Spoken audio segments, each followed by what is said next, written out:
Hi, it's Kathy, the transcriptionist. Can you hear me? Yes. Hi, Cecia. Great, Hi. thank you. Yep.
Hi, Cecia. Do you know if there's a meeting on July 8th? Let me see. July. No, the July meetings are 15 and 29. Okay, great, thank you.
Hello. Can you hear me now? Anybody? Yes. Excellent. Thank you. Yes, I can hear you. Thank you.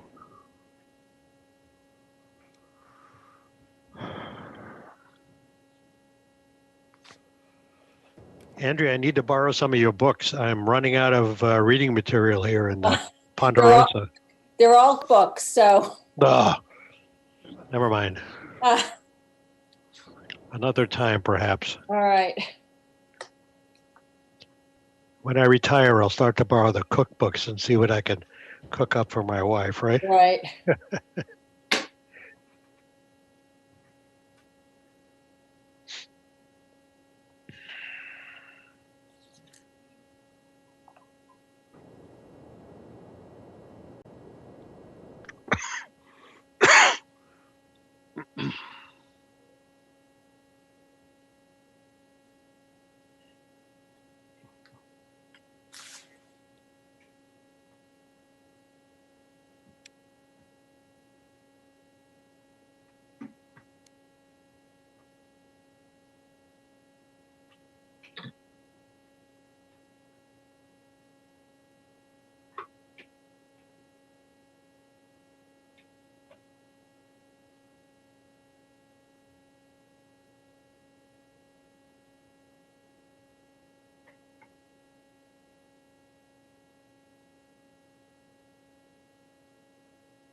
Welcome to the May 20th meeting of the Cambridge Board of Zoning Appeals. My name is Gus Alexander, and I am the chair.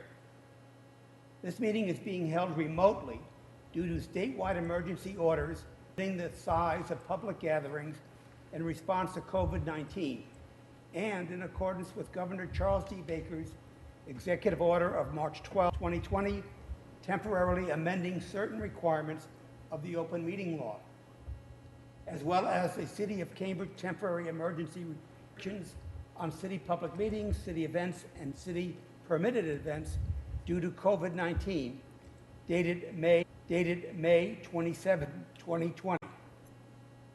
This meeting is being video and audio recorded and is broadcast on cable television channel 22 within Cambridge. In due course, there will be a transcript of this meeting. All board members, applicants, and members of the public will state their names before speaking. All votes will be taken by roll call. Members of the public will be kept on mute until it is time for public comment. I will give instructions for public comment at that time, and you can also find instructions on the city's webpage for remote EZA meetings. The rule for tonight, given the fact that there's going to be, I assume, based on past experience, many people who wish to speak, you will have only 2 minutes to speak. We will try to give you a signal at the end of a minute and a half or so that you're nearing the end of your allotted time. But when the 2 minutes have run, we're going to cut off the mics and move on to the next speaker. I will start by asking the staff to take board member attendance and verify that all members are audible. Brendan? Brendan Sullivan, present and audible. Jim? Jim Monteverdi, present. Andrea? Andrea Hickey, present. Laura? Laura Wernick, present. Good. Okay, tonight we have only one case. It is a continued case. It is case number 017326, 2072 Massachusetts Avenue. I will start the meeting. Anyone, is the applicant here and wish to be heard? Yes, Mr. Chair. Thank Okay. you. Mr. Hope, before you start your comments, I want to speak about something. Yesterday morning, I received at my home a hand-delivered letter from law firm purporting to represent some of the persons who are opposed to the relief that you are seeking tonight. Have you received that letter? I believe so. Was it from Attorney McGregor? Let me see. Yeah. Yes, McGregor and Logier, yes. Yes. Okay, I want to be sure that you had seen that letter. Fine. I will go on to point out, one of the points made in the letter, the only really new point, was the vote required to grant relief. The letter points out or asserts that given the fact that Cambridge has more than 10% of its housing stock affordable, that we have the right to just apply our local zoning bylaws or other local laws and not be bound by the more restrictive view set forth in Chapter 48. I have referred this letter and this opinion to the city solicitor's office, and about an hour or two ago, I received a response. And I want to put that response on the record. The response is much more nuanced than what has been suggested by counsel that I earlier referred to. Generally, we need to determine, so the opinion of the city councilor says, whether the regional need for low and moderate income housing outweighs local concerns with the application. Again, so my gloss, essentially there is a bias, if you will, or tilting toward granting relief for affordable housing. But if there is the amount of affordable housing in the community is more than 10% of the housing stock of the community, the rules change. And Cambridge is one of the very few communities in Massachusetts where the amount of affordable housing available in Cambridge exceeds 10%. In fact, it's about 4.8%. Under those circumstances, City Solicitor's Office cited a case, Boothroyd versus Zoning Board of Appeals of Amherst, and quoted from that case. And I'm going to repeat that quote for the record, because this were the rules for tonight. Once a municipality meets its minimum affordable housing obligation, and that's the 10% that I referred to, and Cambridge has met this obligation. The opinion from the City Solicitor's Office continues, the local board of appeals may exercise its discretion to apply its local zoning laws, and the board is not required to grant a comprehensive permit. But it does go on to say, application of the regional needs test, however, ensures that local boards of appeal will balance the considerations involved. So that's the rules of the game for purposes of the vote that presumably will be taken before the evening is over. With that, I'll turn the chair back to you, the microphone back to you, Sean, and you can make your presentation. Thank you, Mr. Chair. Good evening, Mr. Chair, members of the board. Sean Hope. I'm a principal of Hope Real Estate. I'm here tonight along with my business partner and co-developer, Jason Cord with Capstone Communities. Together, we are the applicant known as CCHRE 2072 Mass Ave Tenant LLC. And we are here requesting approval of a comprehensive permit to construct 48 apartment units with 3 accessible parking spaces, 2 drop-off spaces, and 51 bicycle parking spaces. Prior to getting into the application, I would like to just discuss the speakers tonight. We would have Jason Cord. We're going to also have project architect Jason Forney. We have our land use counsel, Ruth Silman, partner Nixon Peabody, and we also have our traffic engineer, Scott Thornton. And Mr. Chair, thank you for laying out the ground rules for this evening. I would just want to refresh the board that this 14% or 10% has been in place for many years. So the last several comprehensive permits you have heard and approved should have had the same test, because Cambridge has been over its 10% for some time now. But I do think this clarification is important, and we believe that the application of the needs test is appropriate. I would like to just, before we get into the drawings, I'd like to take a minute to refresh the board's recollection about the December 10th hearing. That was a multi-hour hearing. There was lots of feedback, both for and against. And also there was several surplus of board comments. From my recollection, the board's comments evolved throughout the hearing after our presentation and the different comments, both for and against. So I think this is relevant because in preparation for this hearing, and really after December 10th, we reviewed our notes. We also reviewed the transcript to really figure out what were the highlights that the board wanted us to review. And we really used that as our roadmap to do the work necessary to come back before today. And just briefly, at the first hearing, we stated for the requirements to be in front of the board.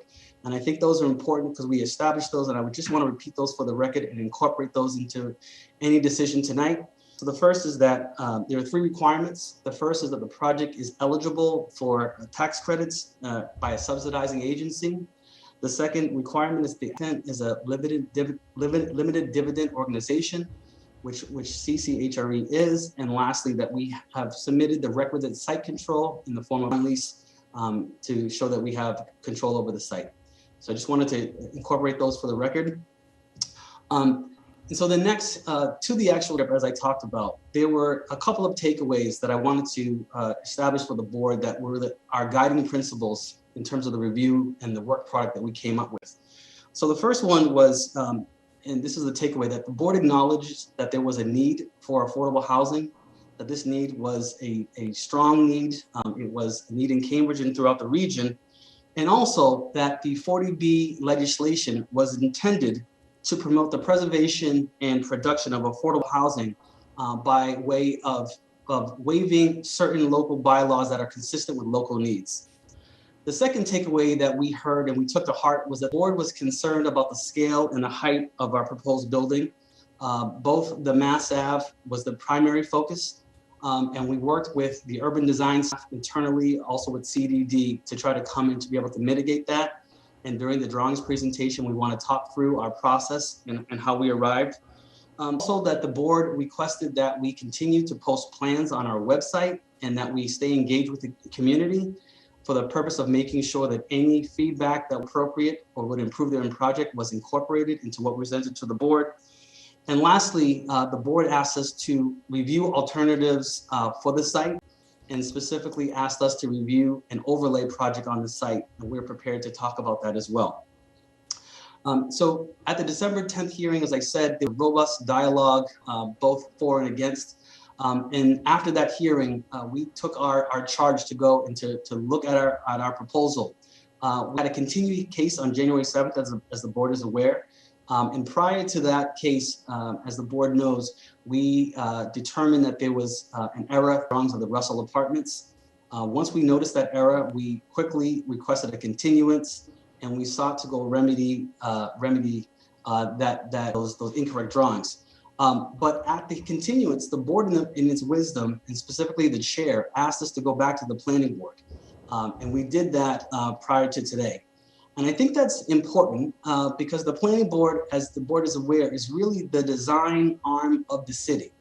Oftentimes when the city council is looking at zoning changes, when they're coming up with design criteria, they often go to the planning board for review and or recommendations.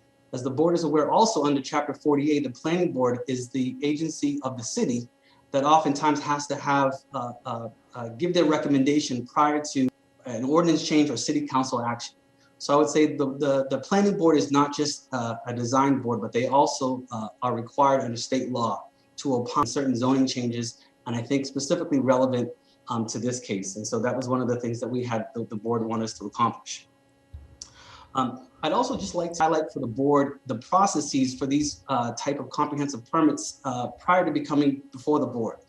So really for the last year, we have been working with urban design staff of CDD. So when we talk about the size and the scale of the building, both in terms of just height and density, FAR, these were all vetted very early on by the city's urban design staff. Also, the Affordable Housing Trust at the outset has to look at a schematic, just a general massing of the building, maybe not specific floors, but to be able to know that the project is financeable and feasible. So as we came out and we went through the public processes, I want the board to know that we were really guided by advice from the professionals of the city. This was not a Jason and Sean, what do we think would work on this site alone. We received feedback and we were guided by those principles. And I think that that's evidenced in the letters from the various departments, which we'll touch on later on. But between January 7th and today, here's some of the work we did. We continue to work with the city's urban design staff to fine tune the proposal and find ways to mitigate the mass. We held community meetings. We had a community meeting on March 30th, where the plans that you see today were fully reviewed. They were posted on our website, on March 12th. And on March 30th, we had a full Zoom meeting where members of the public could ask questions and really review the proposal. We had our architect do a full review. We also dropped off plans to the Russell Apartments. As the board probably heard through numerous letters in the file, many of the Russell Apartment residents are seniors and could not have access to the Zoom meeting. So we dropped off boards as well as an extra step to really make sure that people understood the proposal and were able to comment on it as well.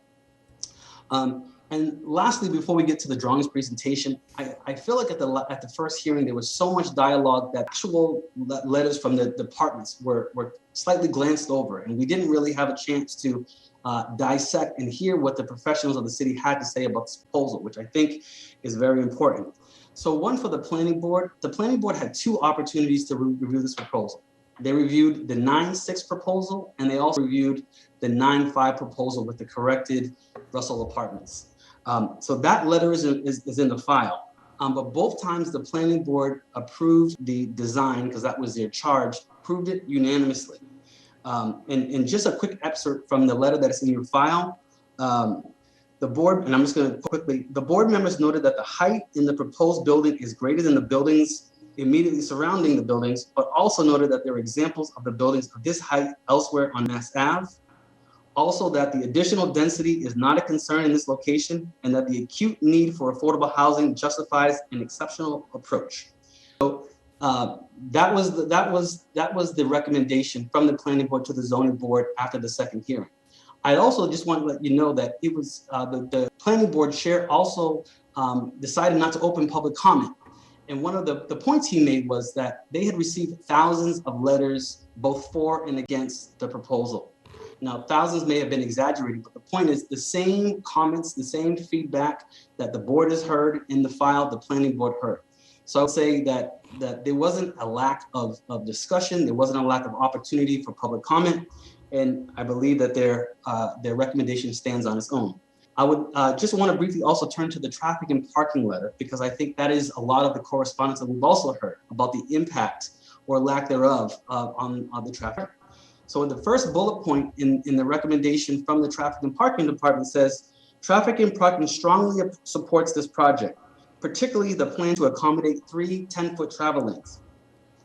It goes on to further say that this will make the Mass Ave Walden Street intersection more functional for traffic moving throughout the intersection.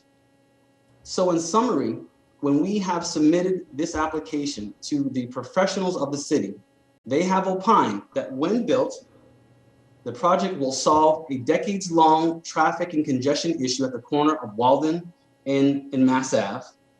The project's impact for parking and traffic will be minimal, especially in light of the previous use fast food, which generates more vehicle trips and utilizes a dangerous curb cut on Mass Ave. And lastly, and I'm interjecting this, but that the planning board said that the height has context because that there are other buildings in the surrounding area and that the density is not an issue in light of the need for affordable housing.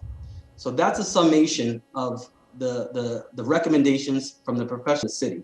And that is consistent with what we heard for the last year, going back to them, getting feedback, trying to fine tune the proposal. So I'd now like to turn it over to Tony to walk through the presentation.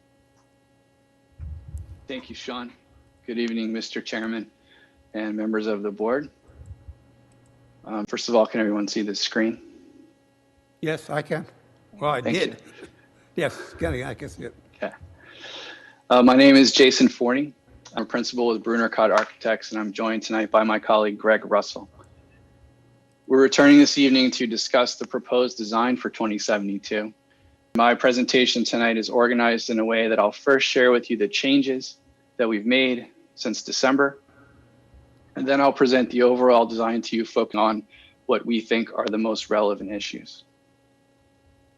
Next, please. Since December, we've made several changes. First, as Sean mentioned, corrected an inaccuracy in the renderings related to the height of the Russell apartment buildings, which abuts our site to the east. Second, we've made a series of design changes. In response to the issues that have come about in discussions with community members and with the city's urban design and planning staff, we've lowered a portion of the building closest to the residential neighborhood from 6 stories to 5 stories. We have removed a column of windows facing the Russell apartments. We're including a less intensive roof terrace at the top of the 5th floor. All of these moves were made in response to comments we heard from people who live close by, seeking less height and intensity as we transit away from Mass Avenue. As a result, we've shuffled the unit mix a bit to maintain 48 units. In addition, we've lowered the parapet on the 9-story portion in consultation with urban design staff. So that's a summary of the changes. Now I'll walk through them. After a community meeting in January, participants suggested to us that the Russell apartment building was looked taller in the renderings than it actually is. We immediately checked it and discovered that they were correct.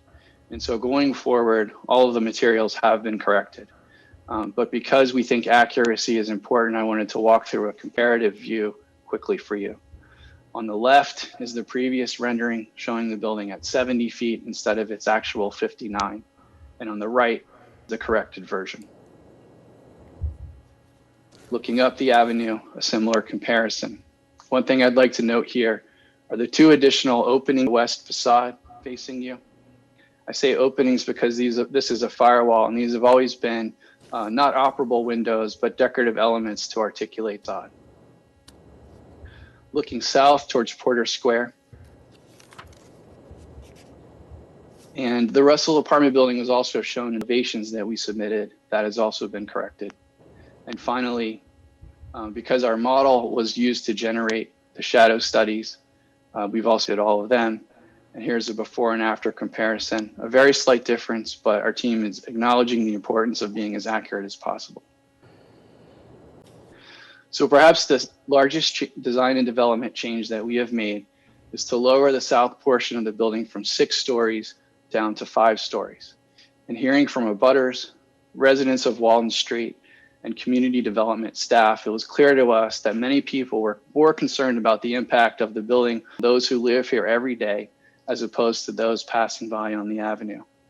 While not all people think 9 stories is appropriate on the avenue, we do, and our thinking is reinforced by the ongoing consultation with the urban design staff, review by the planning board, and the alignment with the collective vision outlined in the Envision Cambridge documents. This view gives you a good sense of that change. In addition, you also notice the reduction in intensity of the roof terrace and the leveling. This view shows what that drop looks like from 6 to 5 stories from behind the Russell apartment buildings. The 5-story portion of our building is about 60 feet, which matches the existing building in height. So on the left is the previous and on the right is the proposed, dropping a story. So by comparing these two drawings, you also see that we removed a row of windows that were in the kitchens of the apartments to increase the level of privacy. And again, you can see the less active roof terrace. And looking at the math comparative unit matrix, you'll see that we reduced the total number from 48 to 49, but we also, we removed more than just 1 unit of area from the building and therefore shuffled the units around, losing 2s and 3s in favors of 1s, which decreased the percentage of family-sized units from 71 to 67. In addition to those adjustments, we've changed the parapet on the 9-story portion of the building from 42 inches to 24 inches.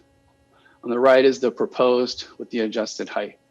We acknowledge that this is a slight change. Its intent is to lessen the apparent height of the building, but mostly to improve the proportions of the light-colored architectural element while still concealing the building's mechanical equipment, elevator overrun, and stair enclosure. Here's the same comparison from further afield. So at this move in and switch over and present the proposed design that's reflected in the comprehensive permit application in your possession. This continues to be, this is a summary, which I will not read, of the development. I'll give you a second to look at this.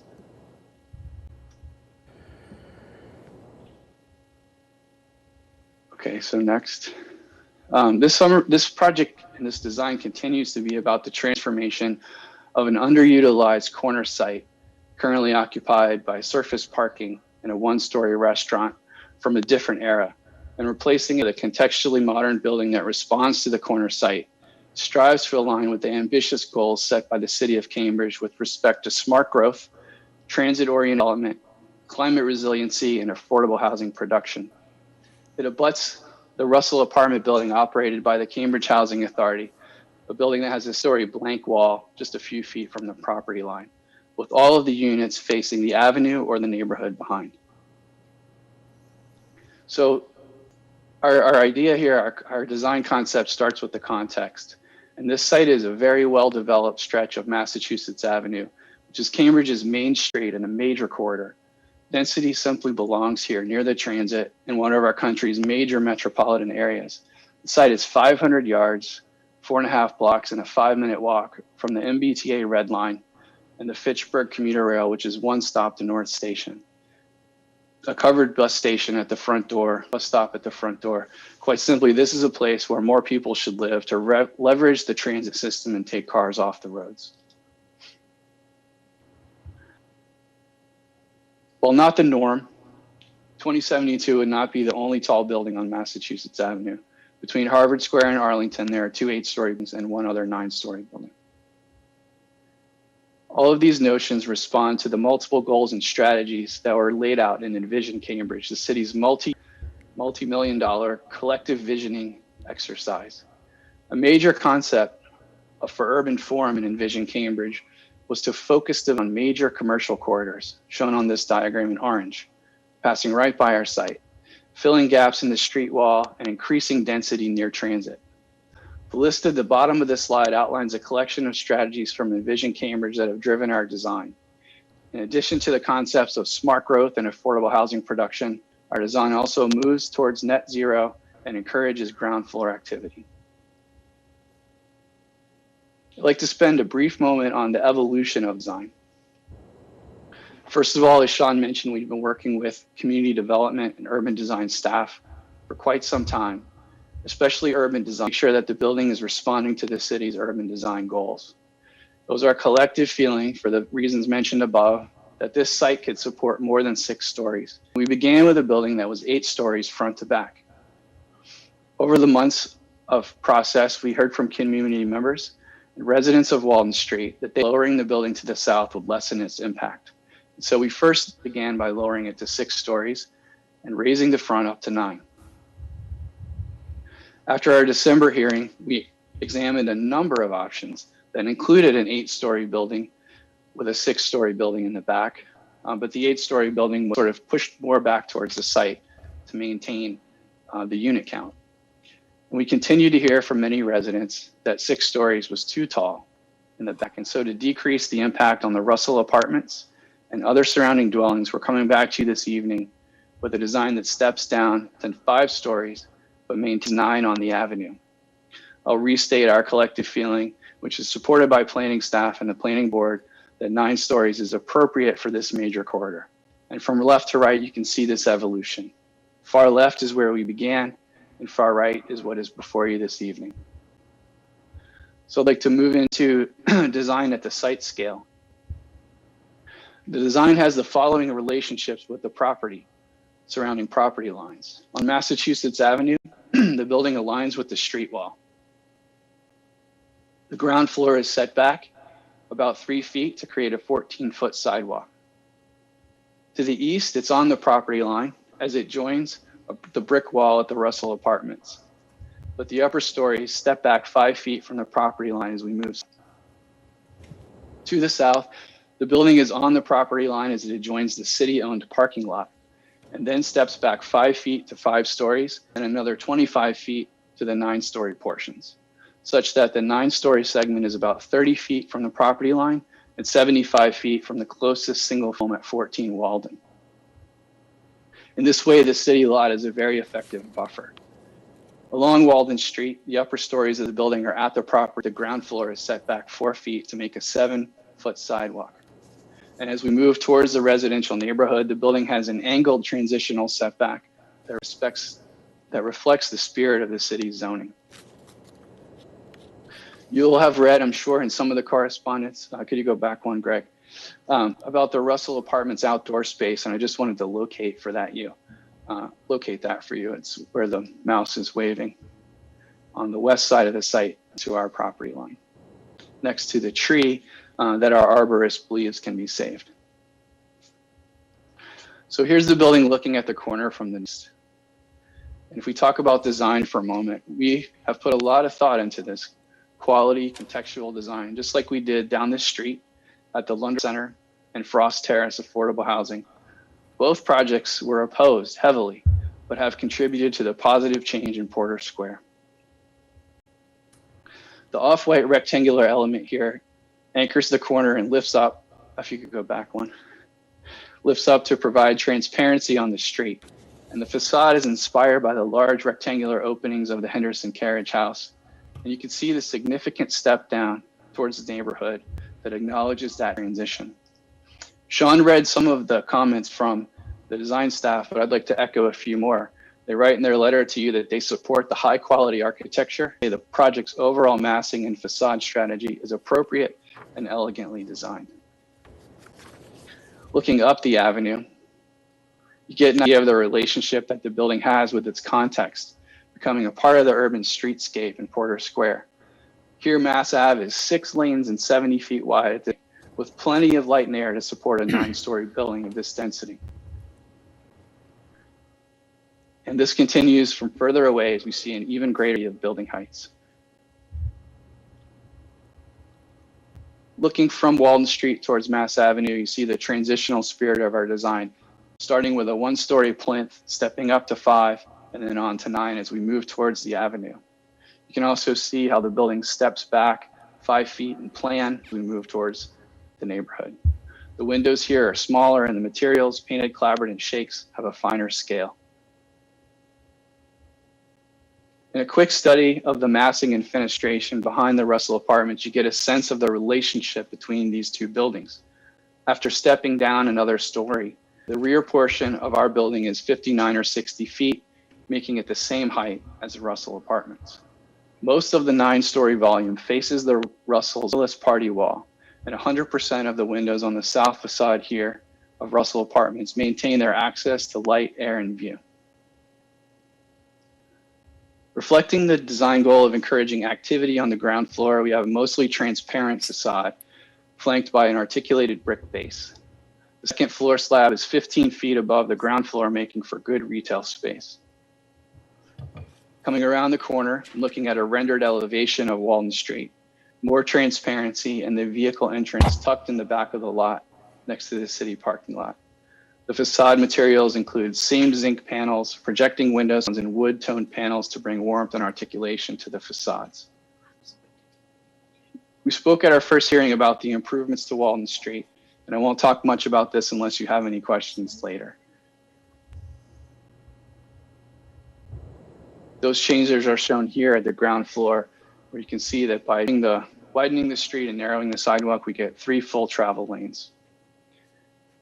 We worked carefully with the city engineers to design the entry and exit the parking garage such that drivers can see 20 feet down the sidewalk in either directions, making for a more safe condition.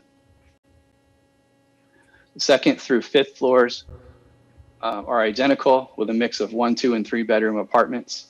And here you can see the 5-foot setbacks to the south and east side, as well as the tapered one on the west.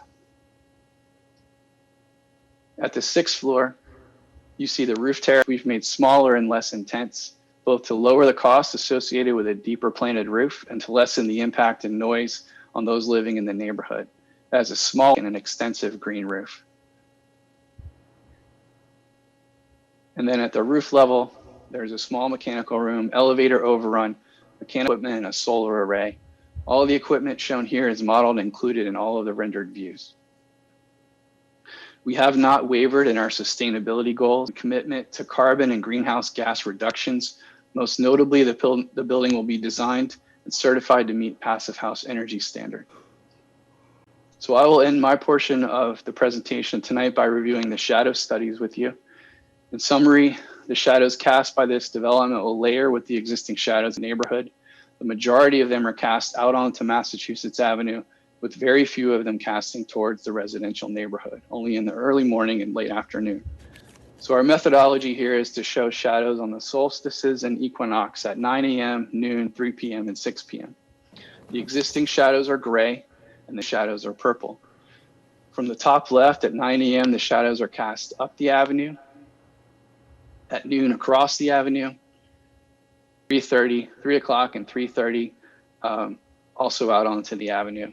And sadly, on the winter solstice, the sun sets at 4:12 p.m. In the summer, the shadows follow a similar pattern. They're just shorter because the sun is higher in the sky. It takes longer to complete its path. So at 3 p.m., you'll notice the shadow on the Russell Apartments outdoor space that I located earlier for you. We've studied that more closely. There are 15 hours available sun on the summer solstice between 5:07 a.m. and 8:22 p.m. And our building at 2072 creates a partial shadow on that area for about 5 hours out of that 15 in the afternoon, leaving it unaffected for 10 hours. In addition, all of those shadows are attributable to the 5-story portion, none from the 9 stories.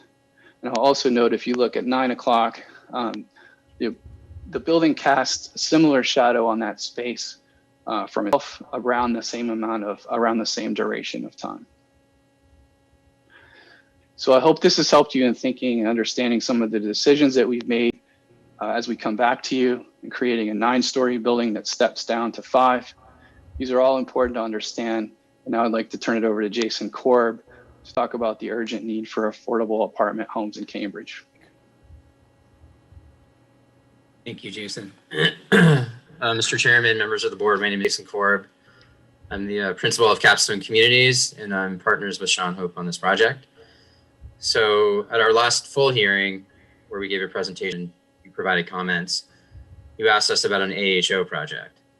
So we did go back and look further into an AHO project, and we followed the guidelines specifically, so we didn't assume any waivers of any sort.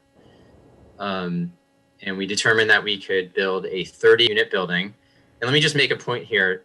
This needs to be financeable. So the number of 2 bedrooms and 3 bedrooms still need the majority in order to get city and state funding.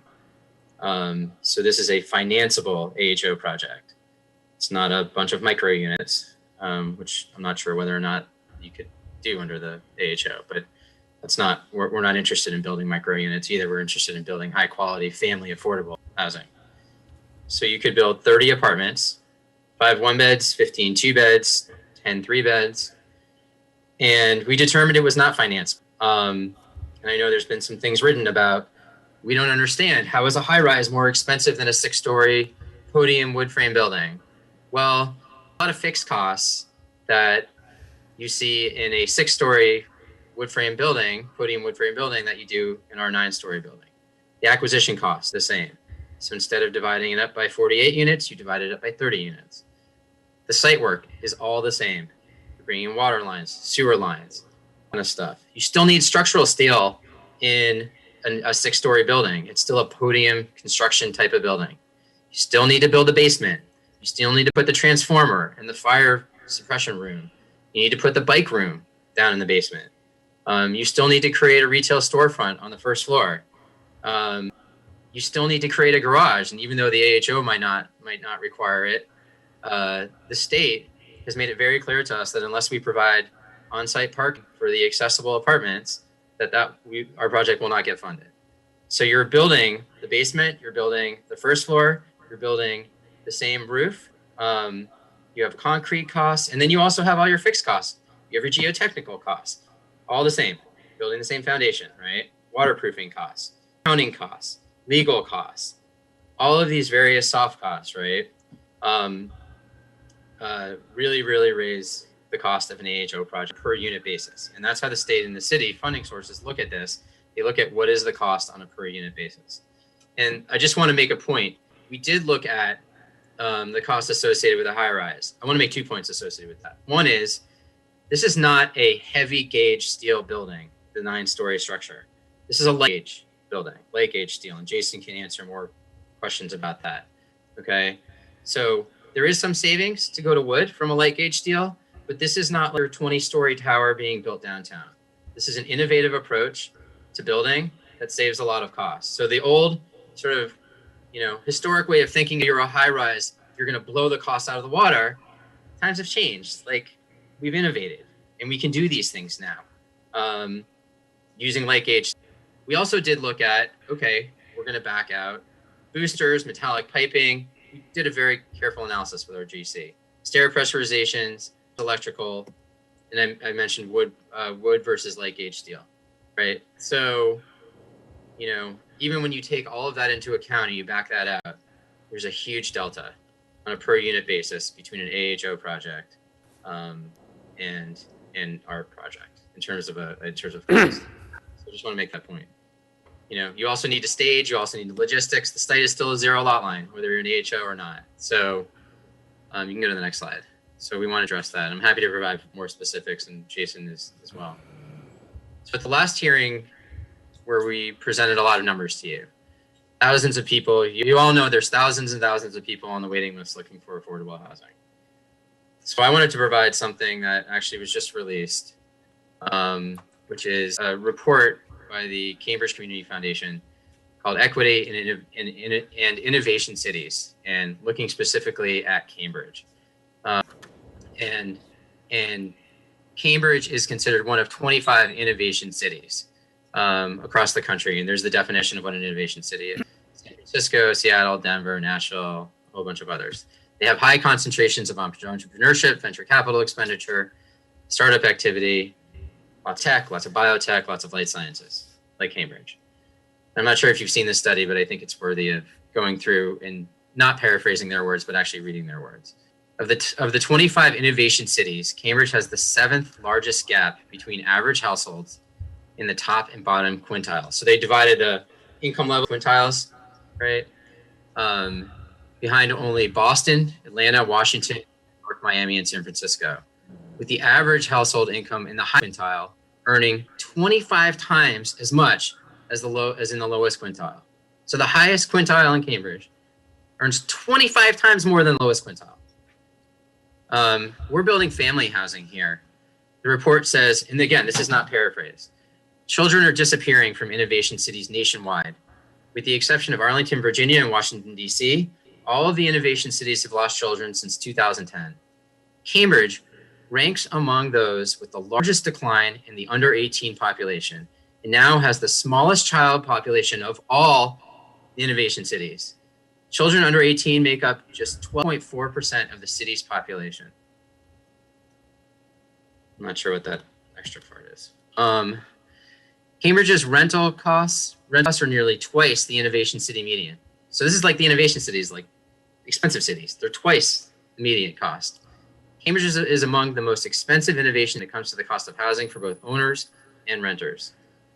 And finally, and these are their words, not mine, the hollowing out of middle and low-income households has continued. From 2010 to 2018, the share of households earning less than $50,000 declined from more than 40%, so 40% of the city, right, from 2018 to in 2010, made under 50%, to now, to 2018, just over 26%.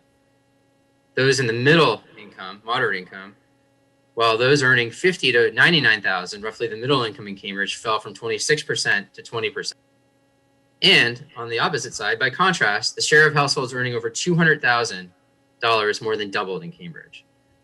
And this is them, this is word, not mine again. One of the questions we face as a city is whether, given another opportunity to look at our essential issues and take action to reset the future, we will do so with success, or will a city with both increasing wealth and increasing poverty continue its trajectory toward even greater inequality? We really believe that this building is leading to less inequality, to making things fairer and more just for people that can't afford it. So I think at that, I don't know if I want to turn it, Sean, do you want me to turn it back to you? Close it out? Thanks, Jason. That completes our initial presentation. We would love to either questions from the board or public comment as you decide. Sean, before we go to public comment, let me see if the members of the board have comments. I have some, or questions. I have some, but I'll go around the room. Brendan, do you want to? Brendan Sullivan, no, I don't have any questions at this time. Jim? Jim Monteverdi, I have no questions at this time. Thank you. Andrea? I have no questions, thank you. And Laura? No questions, thank you. Okay. My questions really that I want to ask and get on the record, but I think to educate everyone, relate to the construction of this structure, should we give grant the approval. From the time you, again, assuming approval, the comprehensive permit has been granted, from the time you break ground on the site and take down the restaurant building until they complete the structure, the exterior of the structure, how long will that take? Do you estimate it'll take? I know you can't be specific, but give me some idea. The exterior of the structure, do you mean 100% construction completion or the exterior is done? I'm interested in this building, in its construction. It's going to require some large pieces of equipment, 9-story building. I want to know how long that equipment will have to be on site during regular business hours? And also, I'd like to know where the equipment will be stored once after hours, once the workday is over. Sure. So to answer your first question, the entire construction period is estimated to be 18 months. But that includes all the finishes are in, all the painting is done, right? So I'm not the general contractor, so I can't tell you exactly, and Jason, please weigh in as well. Maybe it's 13 months of cranes and big pieces of equipment around the site until the building is buttoned up, and then they're just doing interior work. The second question, what you're asking us is, we develop a construction mitigation plan with the city. We work with traffic and parking, DPW, adjacent landowners for parking. So it's a bit of putting the cart in front of the horse at this point because we don't have our approvals.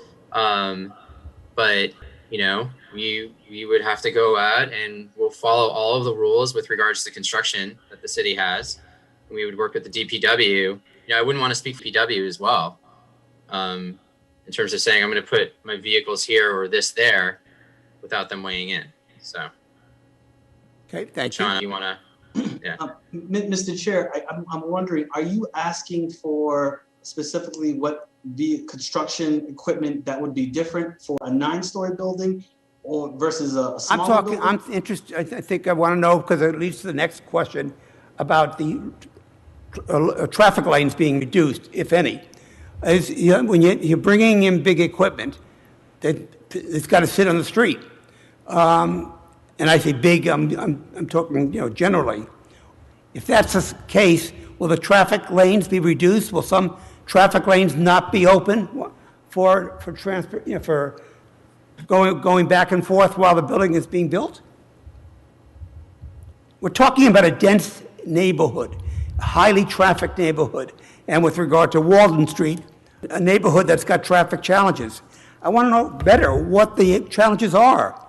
Yeah, my guess is that they're going to have to take the sidewalk, just like most construction sites. They have to take the sidewalks, and then the sidewalk itself will probably get moved into one lane of traffic on Walden Street. How long that occurs? Is there a way that you can open it up at certain times, like weekends, things like that? That's all type of things that we work out with the DPW. Just like in any urban environment that has lots of traffic challenges, in order to build these buildings, there are inconveniences associated with them. And I would say this is very similar to the construction you see all along Mass Ave. I understand that Walden Street is not Mass Ave, but I think Cambridge has major thoroughfares and it has side streets. The same way, oftentimes that you do schedules off peak hours. I think the DPW holds a weekly meeting with advance notice to mitigate exactly what you're talking about. So I would say that this building that we're proposing is not in any more of a uniquely dense area than really any stretch of Mass Ave. I think that we would use the best practices in terms of trying to mitigate what's already going on Walden Street, and also recognizing that Mass Ave is also a busy thoroughfare and having to balance which one's going to have the least impact. But I would not say this is novel. I don't think that the extra stories that we're proposing from what the comments are going to really increase the construction in a way that would be anything atypical from what you see in an urban environment for construction. Thank you. The bus stop in front of, will that be continuing in operation while construction's going on Mass Ave? I'm referring to right by the. Yeah, it's something we need to work out with the MBTA in the city. You don't have an answer yet. No. Okay. It's premature at this point. But the intent would be, if it can't be in front of the building, it would be relocated to a temporary location. I do know that as you asked this question, we have said some of these things are premature. One of the things that we did try to do, and we are continuing to do, is we reached out to the Russell Apartments ownership. We wanted to have a conversation about construction mitigation. My opinion, and I think our opinion, was a lot of the anxiety that you hear from Russell residents, they can speak for themselves though, but we interpreted was the concern during construction. And so we wanted to get ahead of that and have a conversation with ownership to find out, in addition to the best practices that happen throughout, were there other things unique to that population that we could do to help mitigate the experience during construction. Unfortunately, I think due to the tenor of the discussion, there wasn't a desire to meet with us in ownership, but we recognize there is a vulnerable population, probably those who have not experienced construction. I do believe that the residents there were recently moved in, so the idea of construction, we believe, was understandably concerning, but we did reach out, and we are continuing to reach out to find out if there are specific things that we could do above and beyond normal mitigation to help any proposed construction, because we recognize whether it's 7, 8-story building, it's going to be construction in an urban environment. Thank you. We will next up, before I open the matter up to public testimony, and members of the board have another opportunity to ask any questions now if they wish to ask. I have none. Okay. Not hearing anything from anyone else, I assume that there is no need for other comments. So we'll open up to public comment, testimony. And here's where I want to emphasize, try. I make the same speech all the time, and it's never heated. But the fact of the matter is, this is obviously a very project that's drawn a lot of public interest. And I suspect we're going to have a lot of public comments. I ask that if someone has made the point that you want to make already, please don't say me too. We're not going to count heads and make a decision based upon how many say yes and how many say no. But you will make the evening very painful and needlessly drawn out. The other thing is you'll get 2 minutes to speak, each person who wishes to speak. After a minute and a half, Cynthia will signal that you got 30 seconds left. At the end of those 30 seconds, we're going to cut off the mics. We just can't have people just speaking beyond the limits that we've placed, because I don't think the benefit outweighs the certain negatives of endless repeating of things that we've heard before. We get it. Trust us. Cynthia, do you have any idea how many people are in the queue? Well, right now we have 21 people and counting, raising their hands. Sorry, yeah. It's going up to 30, 35, 40 people. So at this point, let's say 30 people. 45 people. It's a lot of people raising their hands right now. Okay, and presumably public comments 50. may spark other public comments. Hopefully not, but that's likely to be the case. So again, other rules. You'll have 2 minutes to speak. We'll try to give you an advance warning if you're running out of those 2 minutes.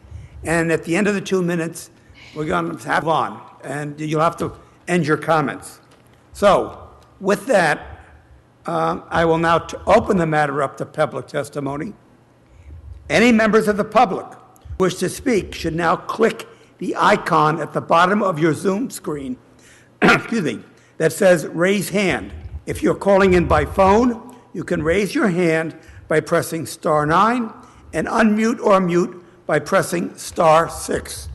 We'll have our first speaker. Yeah, I'm going to call on city council members first. Alana Milan. Thank you. Chairman Alexander and members of the Board of Zoning Appeals, thank you for allowing me to speak this evening. My name is Alana Mallon, and I'm currently serving on the Cambridge City Council, and I'm here in full support of the proposed development at 2072 Mass Ave. What's before this board tonight is a request for a comprehensive permit under Chapter 40B, the State of Massachusetts Affordable Housing Law. As Chair Alexander mentioned at the beginning of this meeting, this is not a typical BZA meeting that deals with variances and special permits that affect only a few residents at a time. Instead, the state legislature is asking this board to consider the entire regional need for more affordable housing. As the chair mentioned, the whole point of Chapter 40B is to allow the BZA to override local zoning in favor of the paramount concern for where more affordable housing is needed, and that local boards can still approve affordable housing projects even when a city has hit its 10%, as we have, given that regional need. The city solicitor opined that while we have hit our 10%, the board needs to determine whether the regional need for low and moderate income housing outweighs local concerns. The strong regional need ensures that we must continue to create and preserve affordable housing here in Cambridge. And given the number of our residents who are severely rent burdened, spending more than 50% of their salaries on rent, we must acknowledge that we have a critical need for more affordable housing in Cambridge. As someone who has worked with so many residents of this city who were and still are in danger of being displaced, I can personally attest that there simply is not enough homes for these residents. To illustrate this point, Frost Terrace, an affordable housing building in Porter Square by the same builder, announced their lottery winners for those homes and report that they had close to 1,000 applications for 40 units. 900 families and residents were told, sorry, not this time. Finch Apartments on Concord Avenue received 2,600 amount of applications for their 98 homes. There are over 10,000 people on the CHA waiting list. Simply put, we have an affordable housing shortage, and it's massive. We've heard from those who say these homes won't solve that massive housing shortage, and they're right, it won't.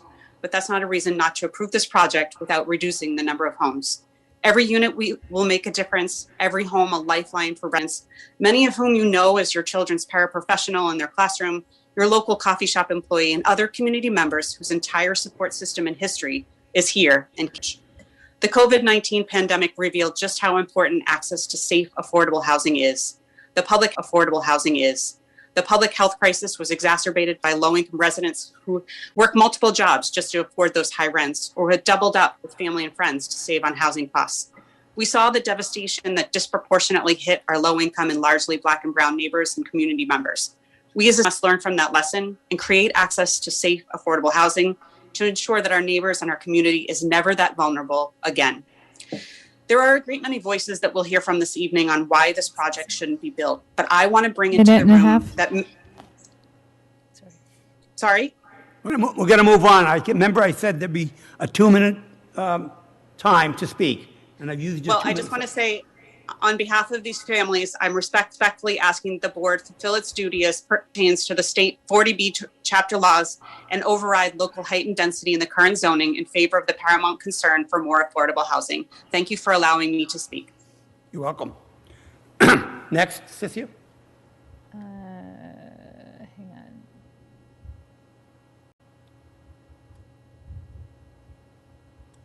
Mark McGovern. Thank you. Mr. Chair, members of the board, thank you for this opportunity. My name is Mark McGovern. I reside at 17 Pleasant Street, and I am a member of the Cambridge City Council. I'm here to speak in favor of the 100% affordable housing proposal at 2072 Mass Ave.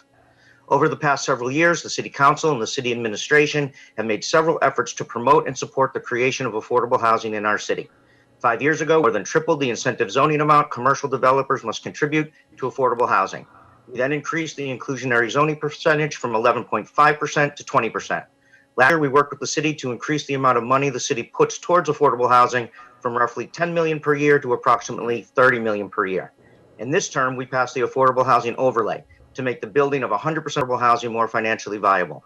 These actions were driven by the majority of residents who continue to indicate that affordable housing is their highest priority. In fact, in January, the council discussed the most recent city survey that once again placed affordable housing as the top concern, ranking it above education, traffic, development, and even COVID.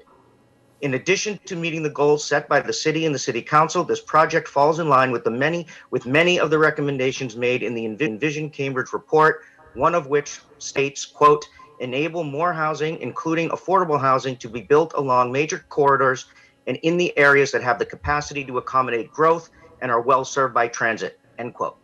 Virtually everyone agrees that affordable housing is important. The question is, how important? The concerns you are hearing, traffic, parking, shadows, and design, may be important, but they are not more important than people having an affordable place to live.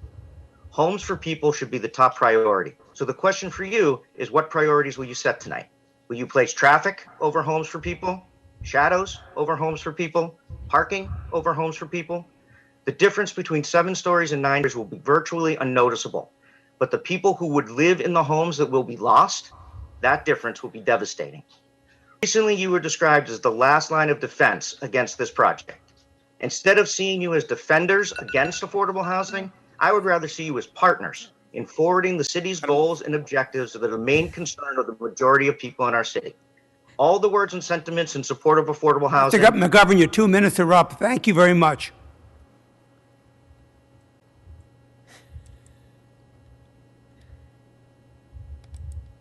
Symbol Siddiqui. Good evening, everyone. Chairman Alexander and members of the BZA. Thank you for allowing me to speak. As many of you know, Cambridge has been my home since I was 2 years old. I came here from Pakistan with my family. We were able to move to Cambridge because of the affordable housing, which is why I'm here this evening to speak in favor of the project. My passion to push for more affordable housing is both personal and professional. I grew up with many of the families that we often speak about. I know their struggles. They were my family's struggles too. And I often think about the opportunities I had because of growing up in Cambridge, from Head Start to affordable housing. I wouldn't be here without these opportunities. And that's why it's so important to invest in affordable housing and keep families here. But we can't do that without our support, our real support. And that means investing in these affordable housing units. There's been a lot of talk about the aesthetics of the building and the design, how people don't think families would want to live here. And I've got to say, I don't understand where some people are getting that notion. Families I know and grew up with would love to live in these units. I would have loved to live there too. Many people look at the Rinch Towers where I grew up and have made statements about how these buildings look. And sometimes I really felt that child and I was embarrassed. And as someone reflecting on that, I've realized how much I loved my home. I don't remember the times the elevator wasn't working. And yes, that's 3 elevators for 22 floors. I loved having a home and making friends in those buildings. And so I would say I would be really proud to live in these units. And these units are homes for families who would otherwise not be able to afford to live in our community. So I won't repeat what's been said. All I'll say is I think it's imperative that we keep as many families as we can here close to the resources and opportunities that make Cambridge what it is. So I really hope that you take that into account. So thank you so much and take care. Thank you.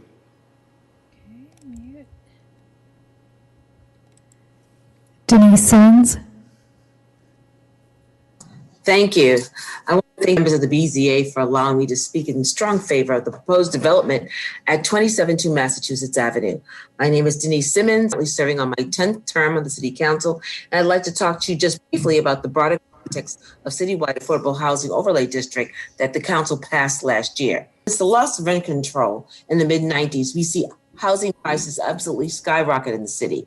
This coincided with the period where our tech sector gave great momentum, drawing in workers from across the planet to work in Kendall Square. And many of those folks, understandably, have wanted to live close to where they work, and we welcome them.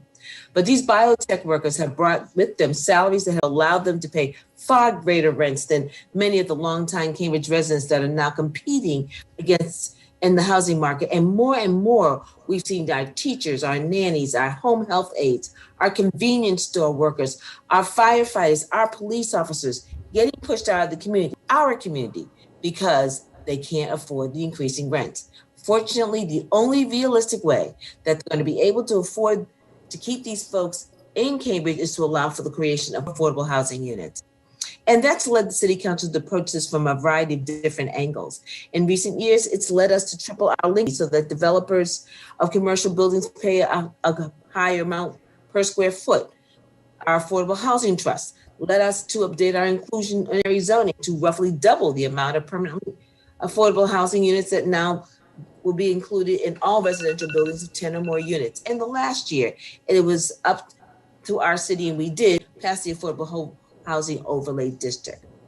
It is just a little bit for developers of affordable units to be able to build, like CHA, just to start homeowners rehab, to purchase land and develop buildings that will be 100% permanently affordable.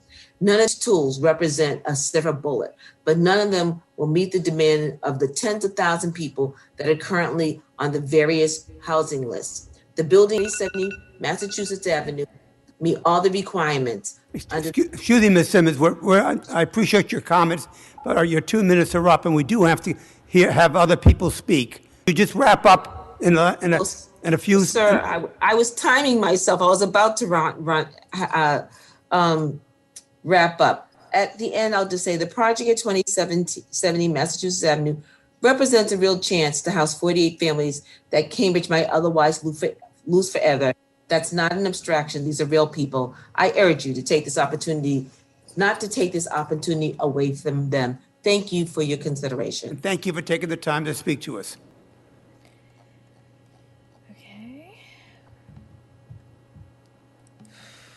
Dennis Carlin.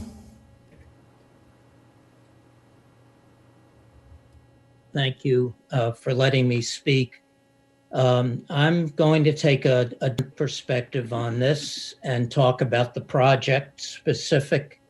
The 70-foot high-rise code does impact housing costs. And it's not just me saying that, it's the city of Cambridge saying that in their Envision study and their studies for Kendall Square and Central Square. It's in the reports.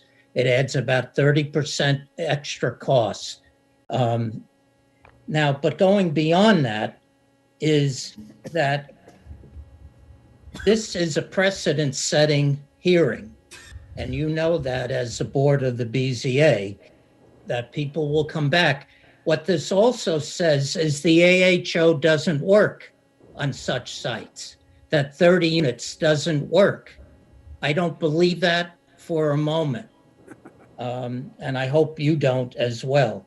Now, you've also heard that people felt ashamed because they grew up in such places when their friends made comments. That's shame.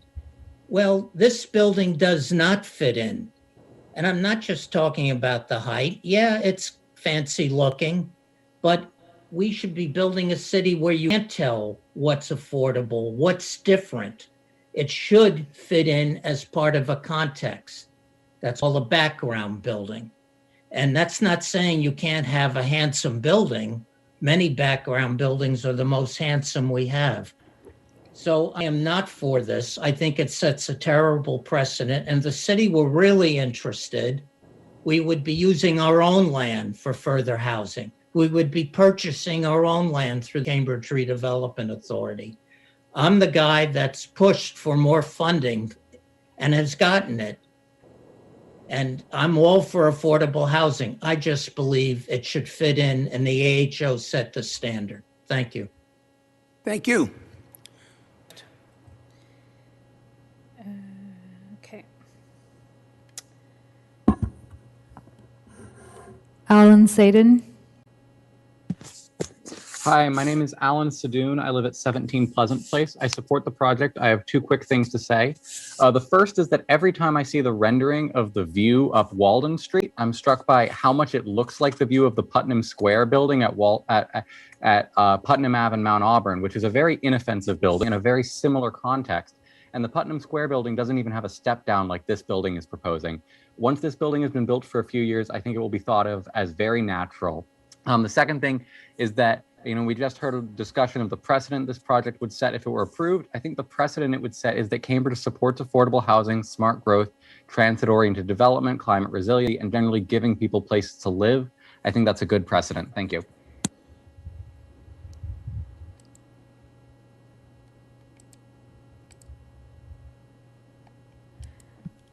Christopher Schmidt.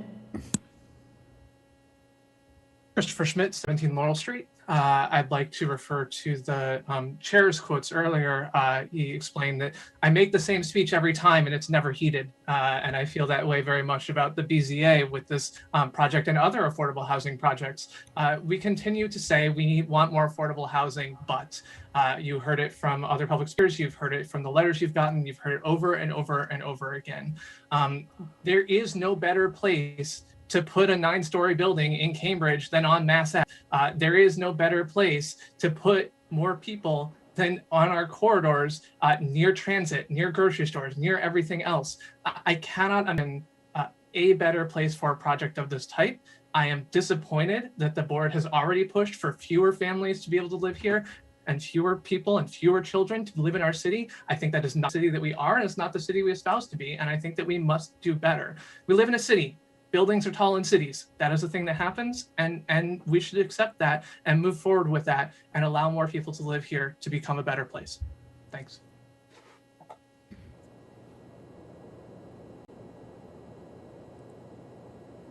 Michael Hoff. Hi, can you hear me? Yes. My name is Michael Hoff. I live at 80 Foster Street. I grew up in Porter Square, and I hope this project is approved because progress has always been possible there. When thinking about my home neighborhood, I hear that if some of the best parts of it were to be proposed in today's political climate, they'd be stifled. Today, we don't know old Sears building as out of place, but would that be blocked now as too big for that stretch of Mass Ave? Would we even allow Leslie University in today? Or if the commuter rail stop at Porter was being put in now, would a vocal minority of neighbors who didn't want the nighttime noise rally to stop it? And would we relent to their concerns? For me, I benefited from earlier generations' foresight and openness to progress. And so I didn't even think twice about these features of the neighborhood. Now, as the city evolves and affordable housing and environmental concerns are at the forefront of all of our minds, why should we stop these affordable units that are centrally located for walking and multiple forms of transit from being built? Soon enough, even at 9 stories, 2072 Mass Ave will blend in and people won't think twice about it, just as these sounds of the train rumbling by at night are just part of the neighborhood. We should not be the ones to drop the baton and stop progress in its tracks. Thank you. Thank you.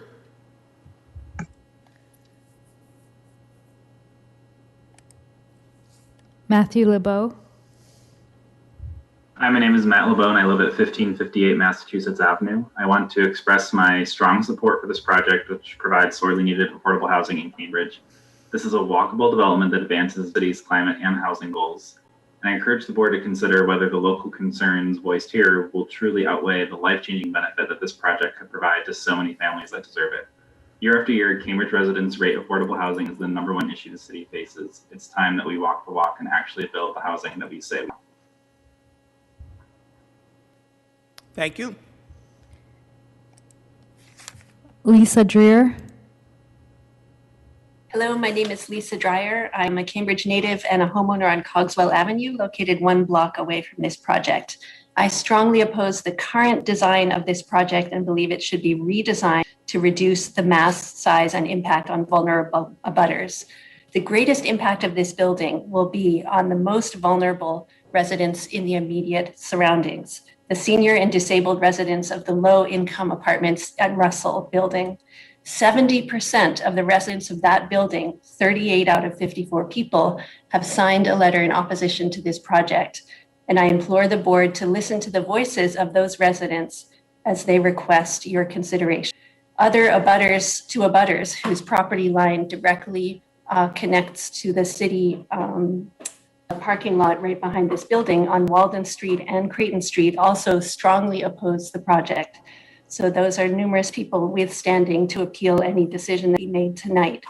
In addition, 610 immediate neighbors of the project have signed a petition in opposition, expressing concern about the mass, the size, the lack of context. Note that 98% of the buildings between Harvard Square and Alewife are 6 stories or less. The 9 stories and the mass in this very traffic congested area is highly problematic, in addition to the impact on Russell. The current proposal is not responsive to the mandate that this board gave the developers back in December. We request the board to either deny the permit or request a redesign of the building to 6 stories in front, stepping down to 3 stories in back. Thank you. Thank you.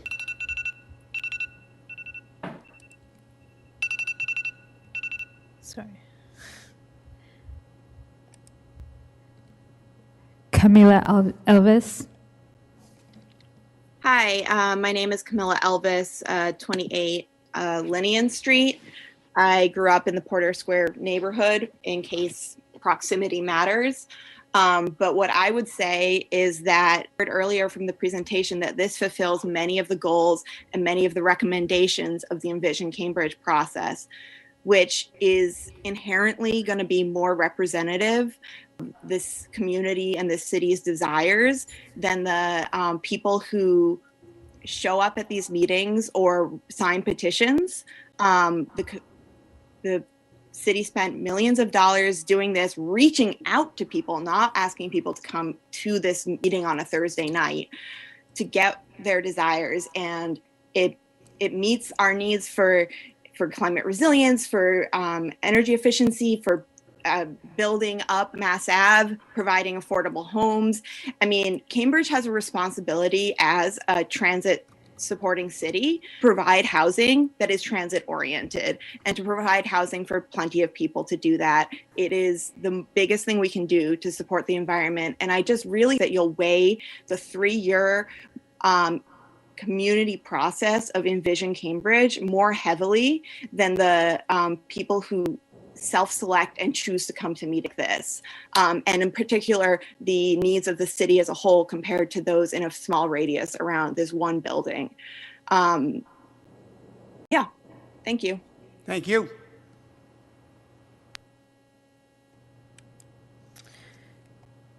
Phone number ending 5438. Hi, can you hear me? Yes. Hi, my name is Jessica Sheehan. I live at 48 Fairmont Street, and I strongly support this project. We keep saying we need more affordable housing, but somehow when it comes time to approve it, it's still a fight. Every time, regardless of how good the project is. So let me just say, this project isn't just good, it's great. It's exactly what Cambridge residents have been asking for. Abutters have been fully, and they've already been granted several concessions. So now is the time to back up all our pretty words with action. Please approve these desperately needed homes. All of them. Yeah. Thank you.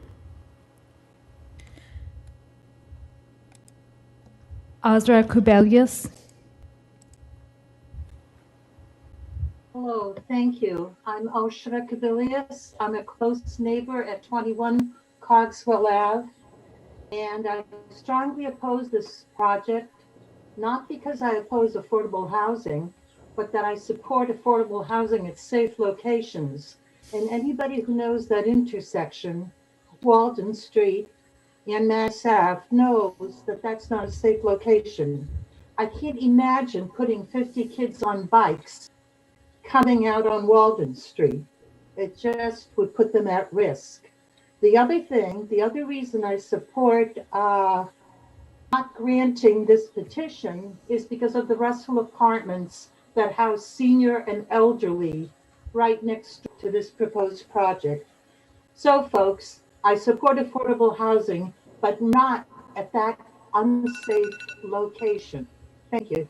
Thank you. Lauren Crow. My name is Lauren Crow. I live on Museum Way and support to not only support this application, but to make a strong statement rejecting the pettiness we're hearing from the folks who oppose the creation of more housing in Cambridge. I'm actually upset that the developers felt the need to trim homes out of this building. It's time, long past time, for us to reject the idea that somebody's minor inconvenience is a way to stop somebody from living here. 5 minutes looking for parking doesn't trump somebody's house. They're not comparable. A few moments of shade does not trump somebody's house. And if you're arguing against somebody having a home in Cambridge, boils down to the fact that you might have to look at it. That just doesn't need to be taken seriously. The only reason we all get to live here is because somebody made a place for us. And now some folks in the city have made a hobby out of denying that same privilege to others. The people who are going to move into those units don't have less of a right to live here than we do. Because who among us isn't someone else's minor inconvenience? Who among us lives in a house that couldn't be a nice green space? And who are these people who live in places that don't cast shadows? May the Cambridge resident not taking up space, parking, sunshine, travel, transit, throw the first stone.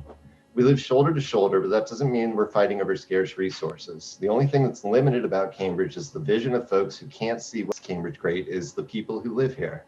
This project should be approved and 20 more should come right behind it. We need more homes because we need more Cambridge. We make miracle there. To grow up here is to be one of the luckiest people in human history. Our main exports are hope, cures, knowledge, and solutions. And our potential as a city is only limited by the amount of people we're allowed to live here. The amount of people who will allow to live here is only limited by the extent to which you're willing to deny people homes so as not to minorly inconvenience someone. Thank you. Thank you. Margaret Reuter.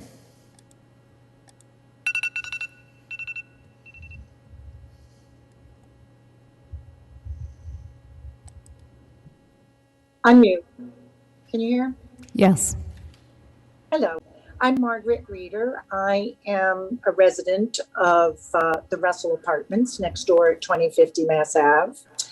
And it's hard to sit here and hear other people cast stones for those of us that have concern for this project.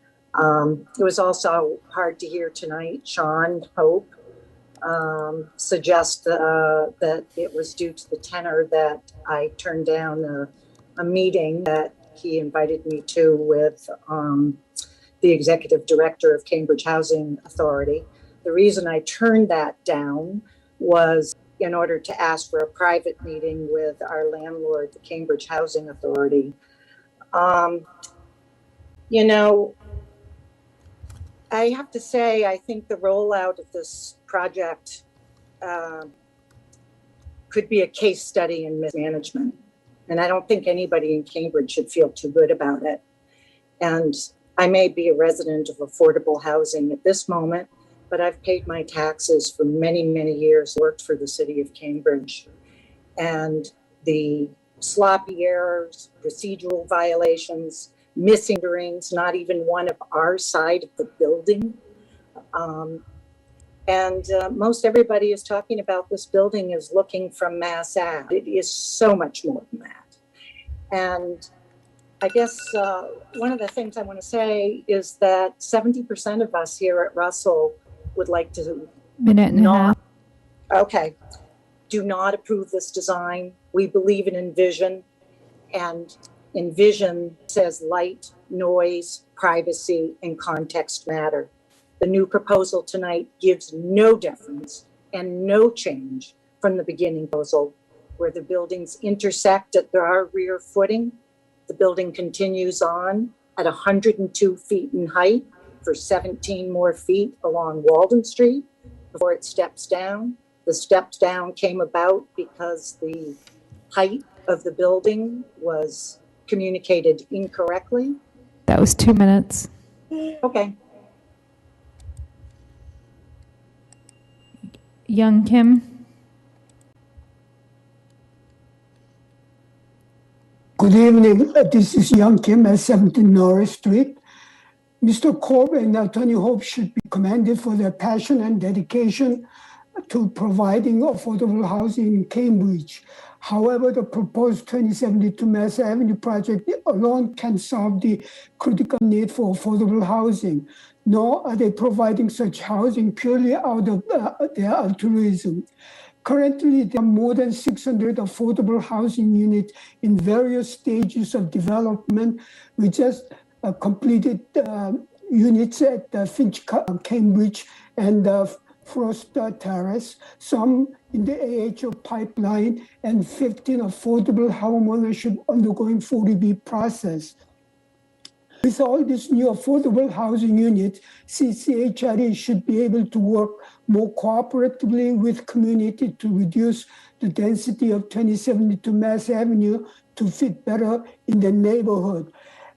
The 40B process calls for community outreach from the beginning at the conceptual stages. And all this discussion we are having with the community and the developers should have been done at the beginning, not at this point. The developers keep talking about working with the city agencies, but they did not talk to the community. Only community was reached out only at the end, toward the tower, ready to submit their application to the funding agency. Please require CCHRE to negotiate the community in good faith to come up with a compromise plan that will fulfill your request as well as the intention of 40B guidelines, which were established by state to guide city, the developer, and neighborhood in order to arrive at a win-win solution for developing critically needed affordable housing at the same time safeguarding the needs of the community. Thank you. Thank you. Federico Muknik. Hello. Hello? Yes, Hello? we can hear you. I'm all for affordable housing, but 9 stories on Mass Ave, you might as well tear down the block across the street where Wasabi and other businesses are and just go for another building at 12 stories. Additionally, the mock-ups of the building are a blocky bunker-style building that's, let's face it, ugly. Have you not seen the already boxy condos built a block away? They stand in stark contrast to a beautiful church. You've opted for efficiency and convenience over beauty and livability. For a comparison, look at your proposal, then look at the elegant Henderson carriage house across the way. Additionally, have you walked outside of London? I have. I teach there. Have you not felt the wind tunnels these immense buildings create? I know Canterburyans are going to be thrilled, especially the seniors next door, as they navigate the wind tunnels of November through March. And has anyone ever spent rush hour on the corner of Walden and Mass Ave? Do you really want to aggravate the matter? Is no one aware of the ripple effects this will have on the streets leading from the interior to Mass Ave? By the way, no one uses the parking at the fast food place. There are rarely more than 2 or 3 cars parked in there. You're adding more cars. It's clear to me that Capstone and the city are working together to get this done, regardless of public opinion. There's nothing to be done. I'm all for affordable housing, but I'm really all for reasonably designed affordable housing. Thank you. Thank you.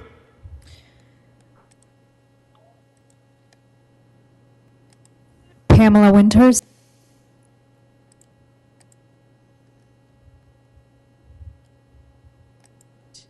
Okay, good evening. Thank you. Yes, I just wanted to say that I agree with Dennis Carlone on this issue.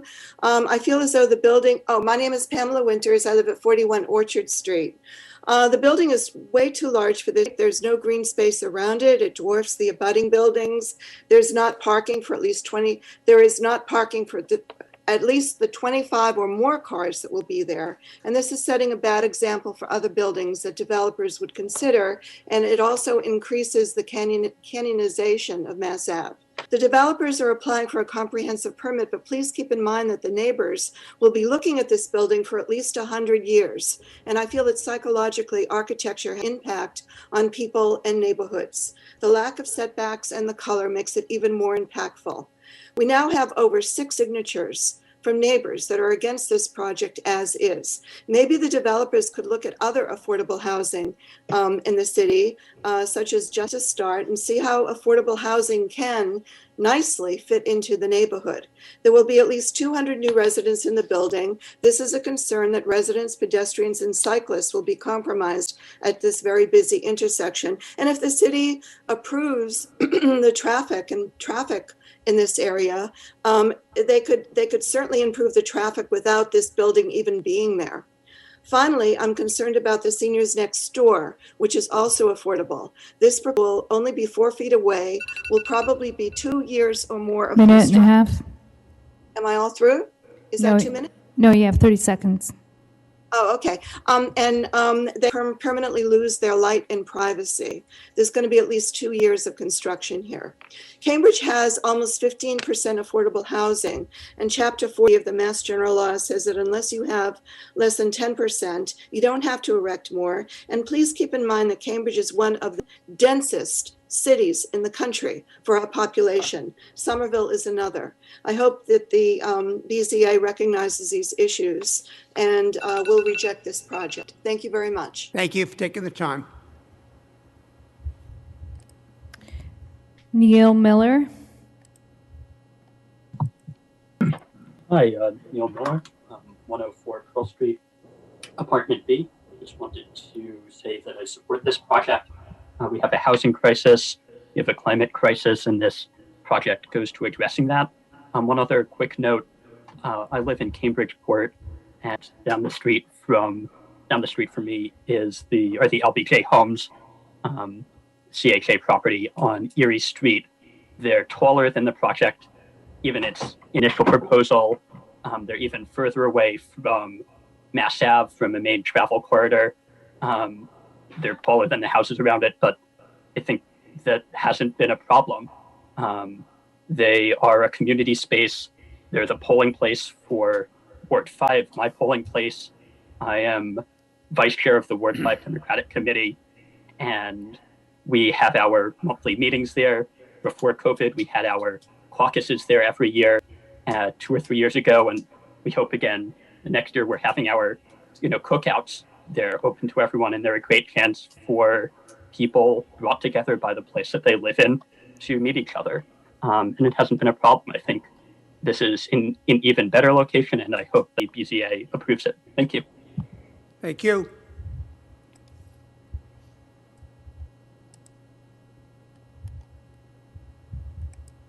Susan Frankel. Hi, are you able to hear me? Yes. Hi, thank you so much for the opportunity to speak.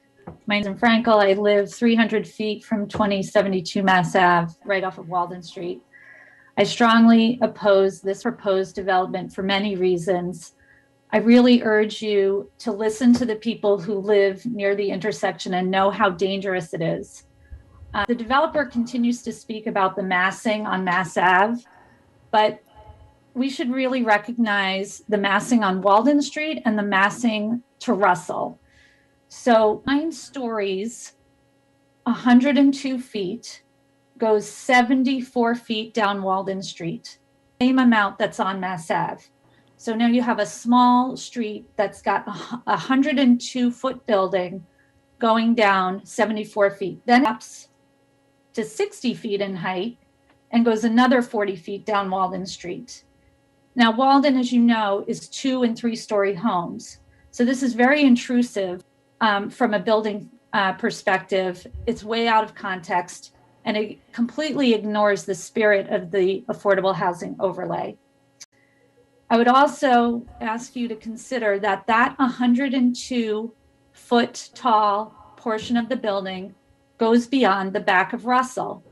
And so those vulnerable residents lose privacy, they lose light to their only outdoor space, and they also lose privacy and light to their only community room. If we are concerned about affordable housing residents, we should be equally concerned with the residents of Russell Apartments. I think it's really important to note not about the 600 plus signatures of people who have signed a petition in opposition of this proposed development, but 70% of the residents of Russell, many of whom feel afraid about their housing security, have signed this petition. And it's also important to note that many of the neighbors around Frost Terrace, the previous affordable housing construction project by the same developer, have also signed the petition. So please take that into consideration 2 minutes. as you're considering this. Thank you. Jackson Moore Auto. Hello, can you hear me okay? Yes. Okay, thank you for giving me the chance to speak tonight. My name is Jackson Moore Auto, address is 9 Doan Street, and I would like to express my strong support for this project. I just want to highlight really favorable climate aspects of this proposed project, specifically the transit-oriented development. This is along an MBTA key bus route, the 77, and it's also very accessible by Red Line and commuter rail. The MBTA has recently been improving commuter rail, and there's strong momentum for further increased service. And we know that most impactful things cities can do to address the climate crisis is to build dense infill housing that reduces the need for people to drive. And this is exactly that sort of housing. So I strongly support this. And this is in addition to other environmental benefits such as all electric HVAC and a solar array. This is a really wonderful project, and I hope that it will be approved of with as many units as possible. Each further unit is an additional amount of carbon reduction and additional climate impact. Thank you. Thank you.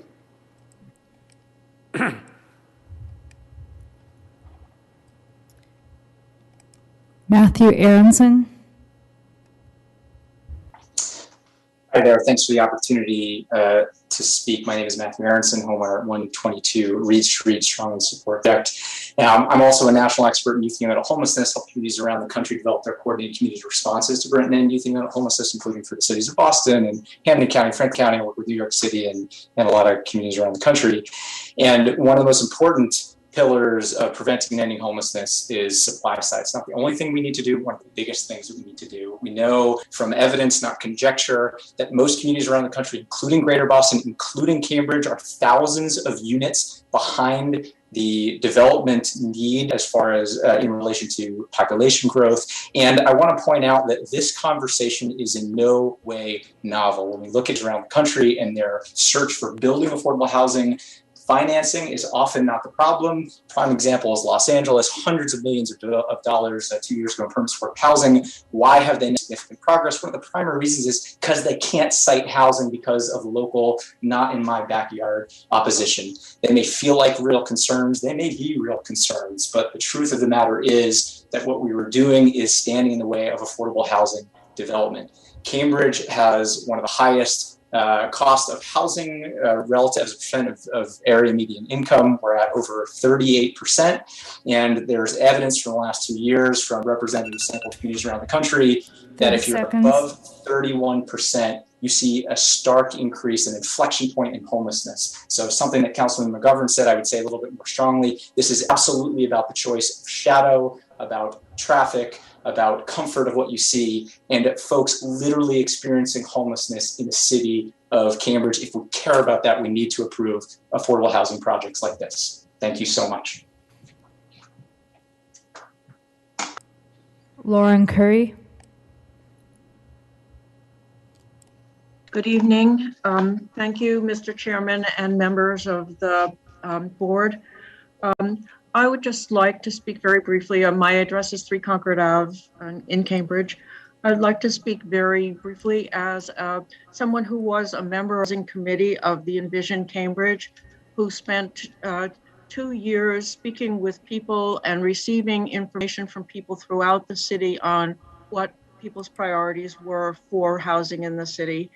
And this is exactly what we were hearing a need for, and what we included in the priorities in Envision Cambridge, exactly the kind of density that would be needed and the location in the heavily used corridors of the city. And I just want to speak from a different perspective as somebody who lives in a 6-story apartment building on Concord Ave that was built over 100 years ago.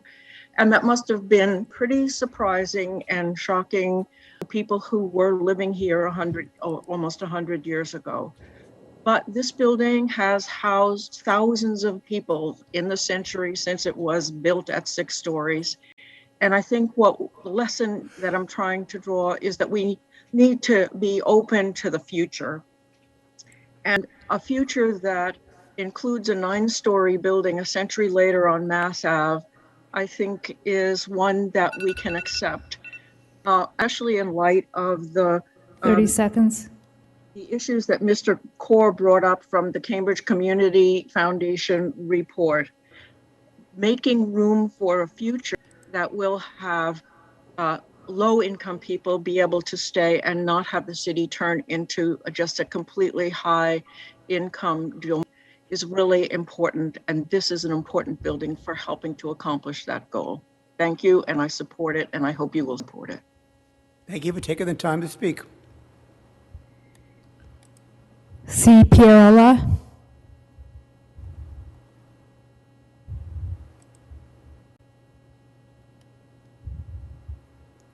Okay. Yes, go ahead. Name is Costanza Eggers Pierola, and I live in 47 Porter Road. I'm a longtime resident, and I've been fighting for affordable housing for like 40 years, practically, since I've lived here. And many of us in this group are not petty NIMBYs, as some divisive contributors have said, but actually activists that are caring about how we integrate different types of people in the city and how we retain the rich diversity that we have. So I really need to figure out why people are using this argument when we spent millions of hours and money discussing this many years, including the AHO, which took 2 years of process.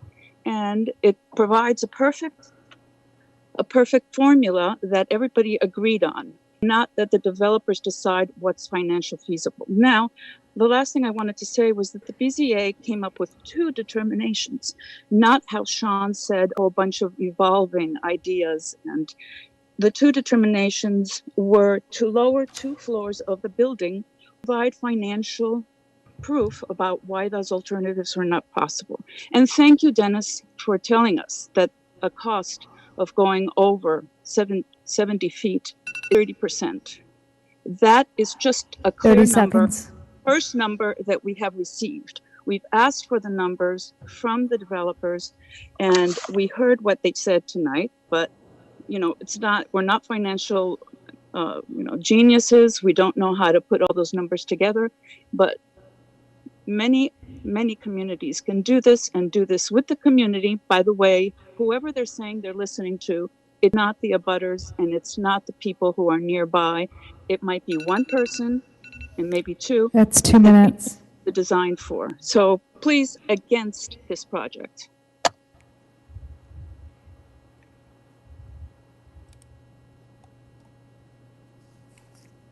Itamar Turner Toring. Hi, my name is Itamar Turner Toring. I'm speaking in support of this project. I was listening to the previous meeting and a few members of the board talked about the massing and the size in context. And just 2 blocks away, I believe, is 2130 Mass Ave. So as you can see from just the street numbers, it's really close by, 2072 and 2130.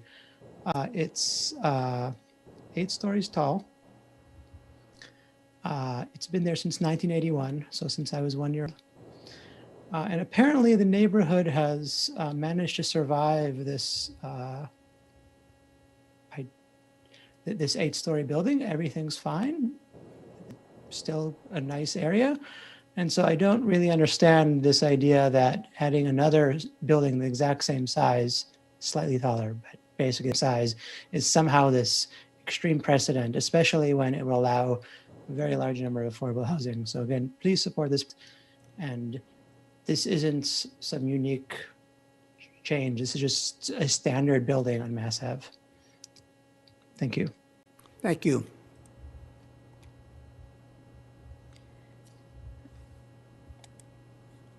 Marcelo Marchetti. Good evening. My name is Marcelo Marchetti. I'm a homeowner in Walden Mews, nearby, right on Walden Street. Thank you for the opportunity to speak. I oppose the proposed development as is in that intersection because of the lack of safety. And also I want to comment that the 2 examples that have been bandied around about other 8 or 9-story buildings on Mass Avenue in the vicinity, it's a little bit disingenuous because both buildings are recessed by several feet from the sidewalk and they are not towering over a small street, they are towering over Mass Ave. I have a comment of a questions. I am unclear about how the focus on public transportation will be encouraged by building this property. What is it going to have that it's special other than not having parking, which will probably increase the parking problems in the area that is already fairly limited.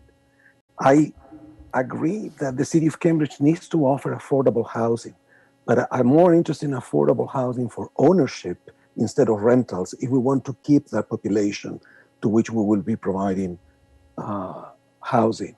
The city has only 34% ownership. Rentals, in my view, are not the solution. And also, already dense areas such as North Cambridge should not be overdeveloped. Okay? I think that a credible urban plan and affordable housing plan for the city of Cambridge is still pending with a vision to the future, but it's not here yet. Lastly, I am a little bit perturbed that several supporters of the project have disqualified or demonized those of us who are opposed to the project as presented. I don't think that that's the Cambridge way. Thank you. Thank you.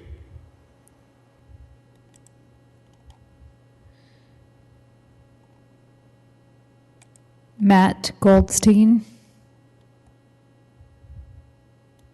Hi, I'm Matt Goldstein, a homeowner on Clarendon Avenue. I've lived in Cambridge for over 20 years and have 2 children in the Cambridge public schools. I want to voice my strong support for the 2072 project. We live directly across the street from the Daniel Burns apartment building, a 200-unit affordable housing complex. And the single point I want to make tonight is that the the Burns Apartments, the public housing project, allows folks who grew up in Cambridge to remain in Cambridge. So I thank you for letting me speak, and I urge you to approve the project. Thank you.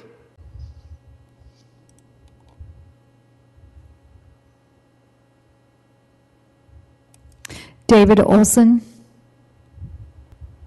Hello, my name is David Olson, and I live at 2130 Mass Ave, about one block from the proposed project. I speak tonight in opposition to the project. When I first moved here 11 years ago, my understanding was that no buildings of significant height would be built due to zoning regulations. I am disappointed it may no longer be the case.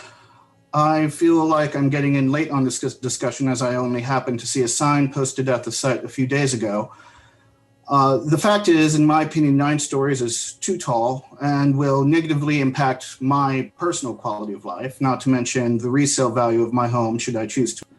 I know it's probably selfish of me to think only about my experience, but that's the only perspective I have, which is why I feel compelled to speak against this project right now. Thank you very much. Thank you.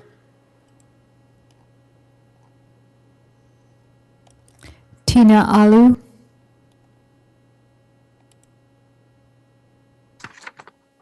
Good evening. My name is Tina Alu, and I live at 113.5 Pleasant Street. I'm speaking tonight as the director of CEOC, Cambridge's anti-poverty agency, on behalf of our participants. One of whom called us today in tears because she finally received notice that she had received an affordable unit. These calls come much too infrequently. I'm speaking tonight to express my support for the revised proposal. Precious time has been lost in the debate over the size of the project, thus delaying construction, even though there is an affordable housing crisis in Cambridge, worsened by what has been the most challenging time for our city. The initial review of this project began at the height of the pandemic, when hundreds of Cambridge residents were unable to pay their rent and would have faced eviction if it wasn't for the moratorium and the city's generous rental assistance funding.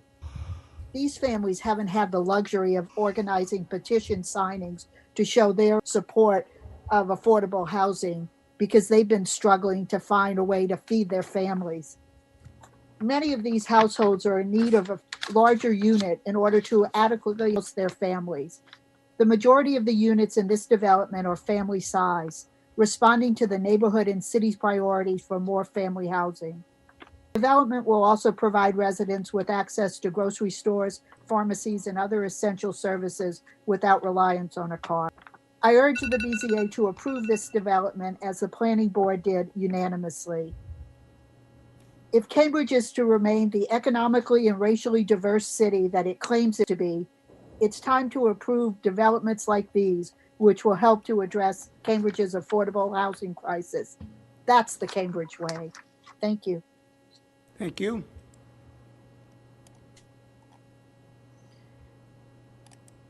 Steve Bartage.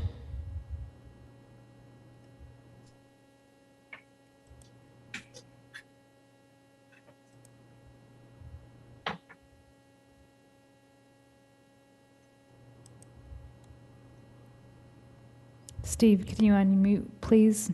Yep. Okay. Okay. Yes, go ahead. Steve Bartage, 55 Stern Street. My wife and I have lived at that address for 48 years. It's about a half mile from the corner of Walden and Mass Ave. And we've walked and driven by that corner, through that corner, thousands of times over that period of time. We applaud the developer in this project for his innovative effort to take some of his land abutting Walden and use it to widen Walden. While this in and of itself is not going to solve the traffic problems that are longstanding, I think it's going to help. It's clear that the city, left to its own inertia, won't do anything to solve those problems. We strongly support the proposal before the BZA. And as the BZA balances the competing interests and viewpoints that it's hearing tonight and it's heard in its previous hearings, we urge the BZA to prioritize affordable units and prioritize the ability to house families who need affordable units in Cambridge, as many of the other previous speakers have noted.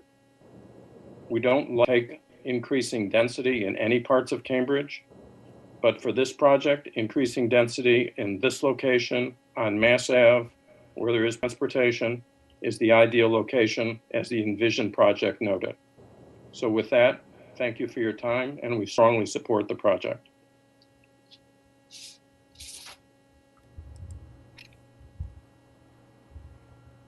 Gregory Berndt.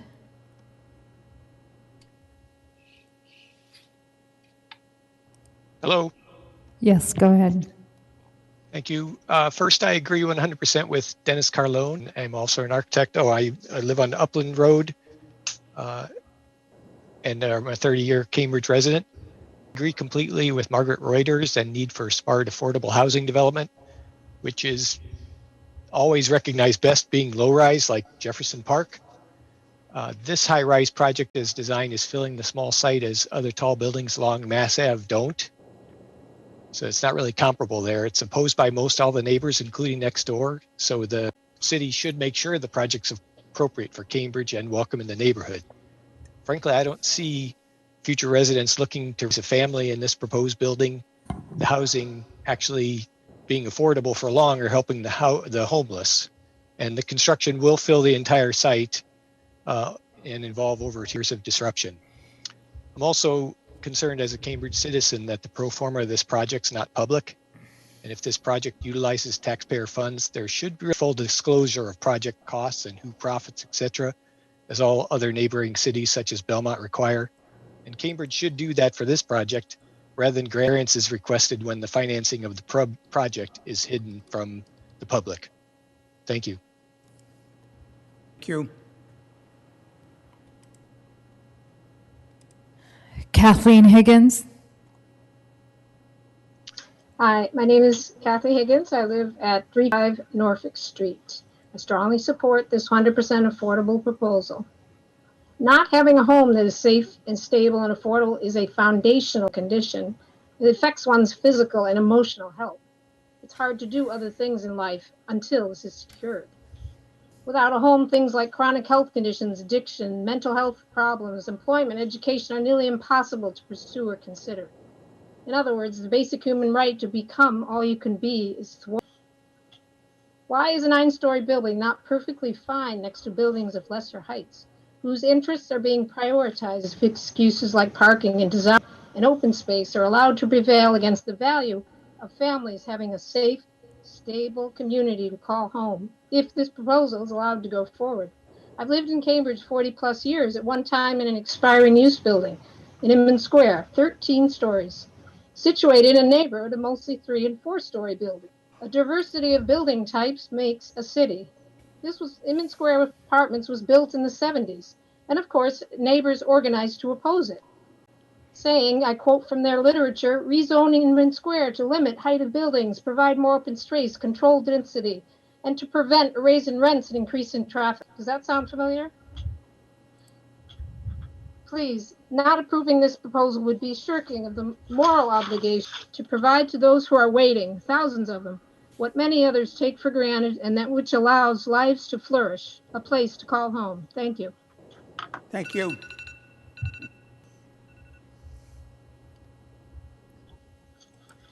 Cyrus Doto. My name is Cyrus Doko, 5 Walden Street. I'm a direct abutter. I live across the street. I'm also an architect and a trustee of our condo association here. I support the project. I also submitted a letter with unanimous support on behalf of our 4-story, 8-unit building. This is a good project. It makes the highest and best use of the site. It is well designed and meets an urgent need, as many have noted. Just one other comment I would like to make, which is that I just want to emphasize that the project team has done an excellent job listening to and addressing our concerns over the past 9 months, dating back to October of last year. They've demonstrated professional respect throughout the process, and from our perspective across the street, our dialogue has been productive and I think improves the design of the project. So thank you, and I urge you to approve this project. Thank you. Carolyn Fuller.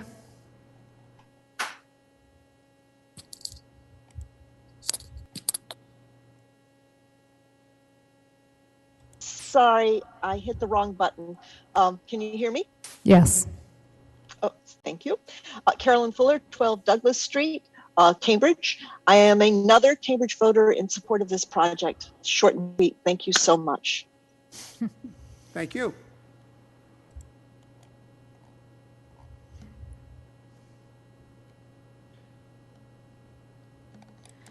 Barton Herskovich. Can you hear me? Can you hear me? Yes. Thank you.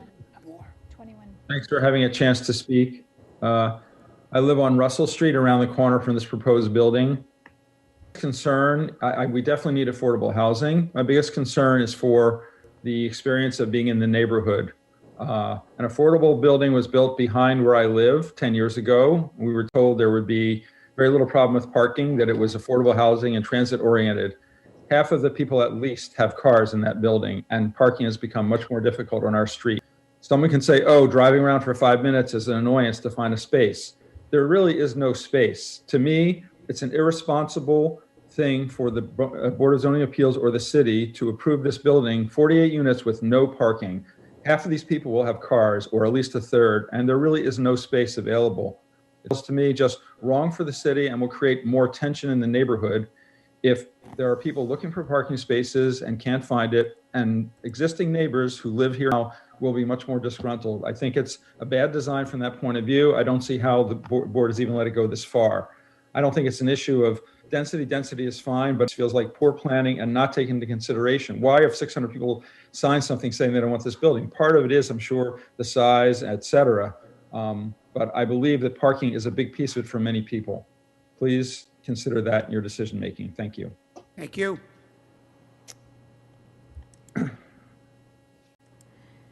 Phone number ending 8311.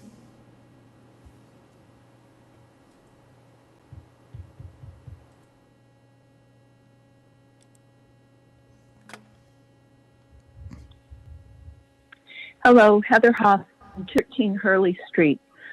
I want to respond to something that the board mentioned at the last meeting that I haven't heard anyone directly talk about, and that is precedent.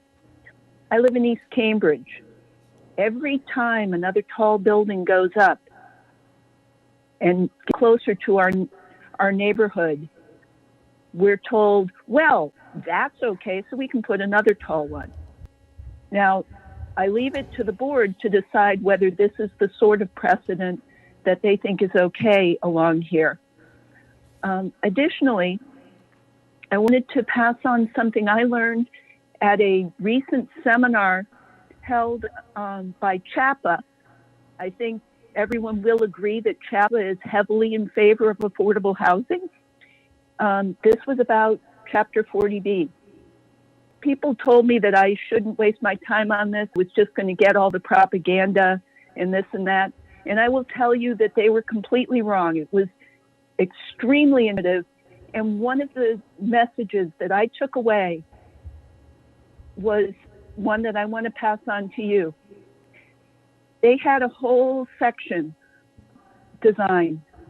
And what they said was that you have to fit into the neighborhood, and that for good design, it is worth losing units because that matters.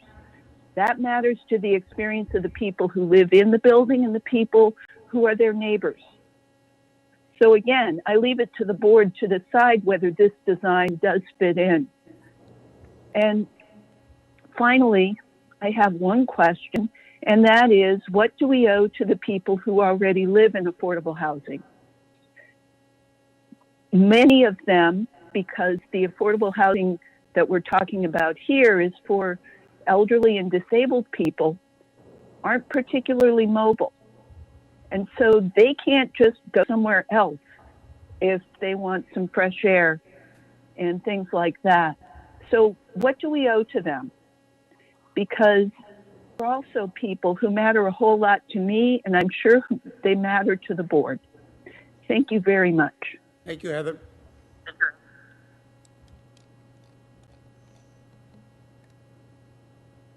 Marcia Hams.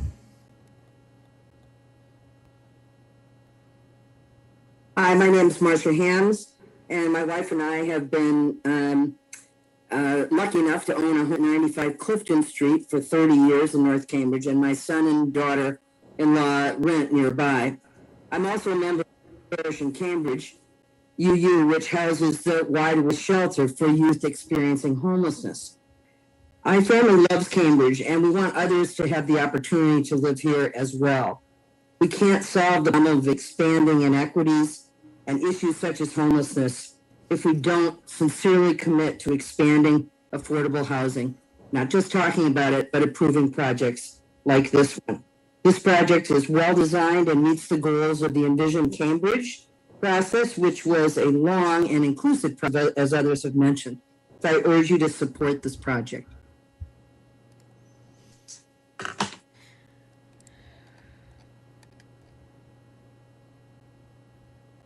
Deborah Gustafson. Can you hear me? Yes. Yes. My name is Deborah Gustafson, and I live on Walden Street, and I can see the proposed project out my window.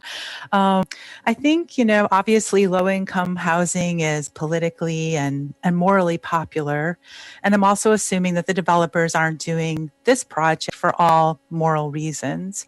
And I think that's really important to keep in mind, because I feel like there's been kind of a spin about how this is like all for the people. I'm not sure that that's the whole story. I've in the past worked in early intervention. So I've worked with young children and families doing home visits in every neighborhood in Cambridge. And I guess my question is this the best that Cambridge can offer low-income families? Yes, we need affordable housing. It's so obvious to everybody. I myself could benefit from it, but this project has one elevator. What happens with a family who has a wheelchair or, needs, if the elevator breaks down? There doesn't really seem to be a plan for that. There's no green space. There's no play space for children. There's no safe relationship to a safe street. Mass Avenue is not a safe street. Walden Street is actually an emergency evacuation route. So it's a very trafficked street. It's a serious consideration. Parents on the top floors of this building will never be able to monitor their children for safety. So it's not really I don't think, an appropriate design for families in many ways.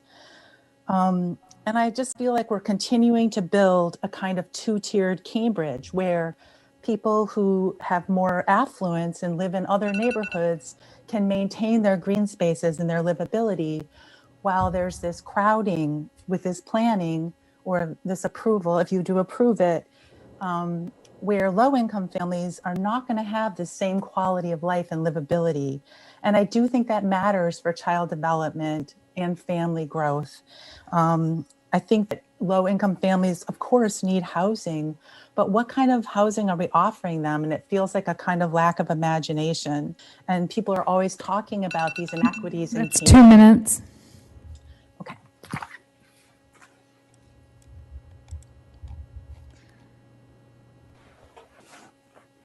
Derek Copon. Yes, thank you, Mr. Chair. My understanding of how the profits.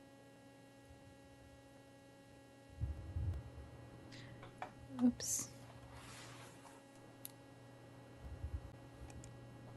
Sorry, Derek, please try again. Can you hear me now? Yes.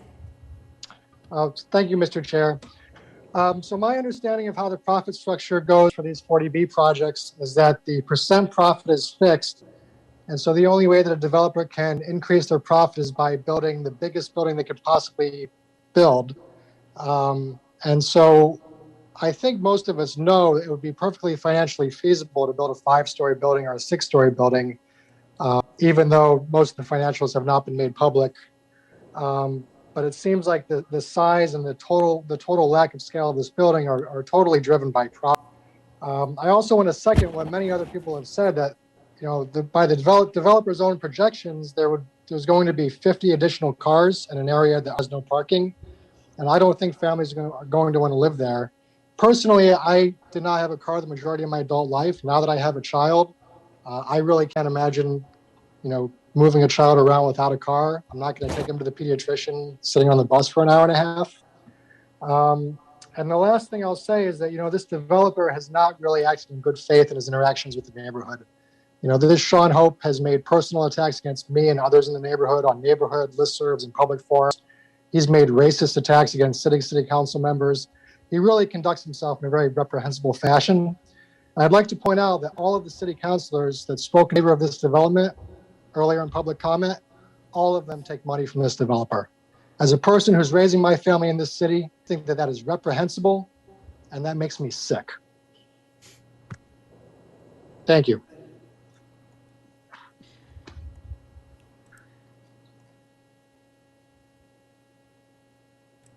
James All.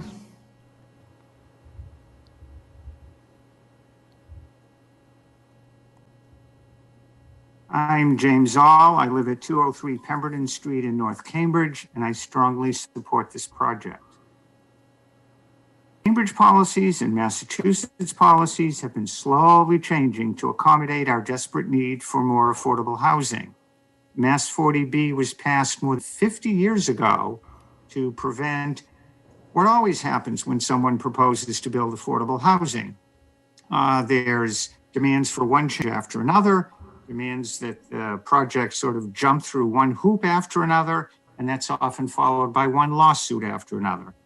We're seeing the same here with opponents tonight throwing in a last-minute claim that 40B simply shouldn't apply to this project. This board has previously recognized 40B and granted permits under it, even while Cambridge has been over the 10% goal, and there is no justification for reversing that policy now. We've heard a claim tonight that the greatest impact of this building will be on the people who live near it, and I believe that that is not true. If this building gets built, the greatest impact will accrue to the people who get to live in that building. And if this board should somehow not approve that building, the greatest impact will unfortunately fall on those people. Thank you. Thank you.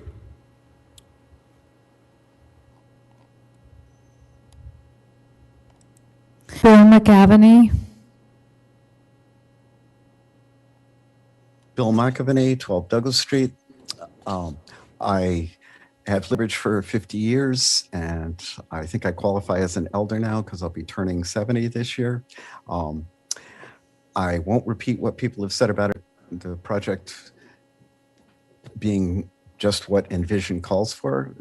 We have an acute housing shortage, and we need more affordable housing. We are not able to have enough affordable housing for our residents. We are continually losing our neighbors because they can no longer afford to live here. That's something that has directly impacted my quality of life, but far more severely, their quality of life. So I really urge you to approve this project with a full 48 units. Thank you.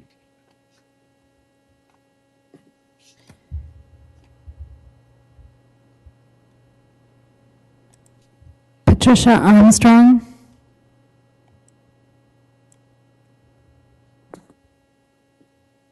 Okay, hello. Hello. Hi. Hi. Yes, I have lived at Orchard Street for almost 40 years as a homeowner, longtime Cambridge resident, and I want to express my strong opposition to this project simply because it is too big for the site. This site is, in my mind, one of the worst choices that could have been made just because it's inadequate. You're having to compromise the design of the building, the amenities for the residents there, the lack of park, lack of safety, lack of so many things. There has to be a better way. And I agree that with Dennis Carlone saying that the city should take the lead on this and not just take what a developer comes up with and says, oh, we got this spot. Let's do this, even though it can't be done really well.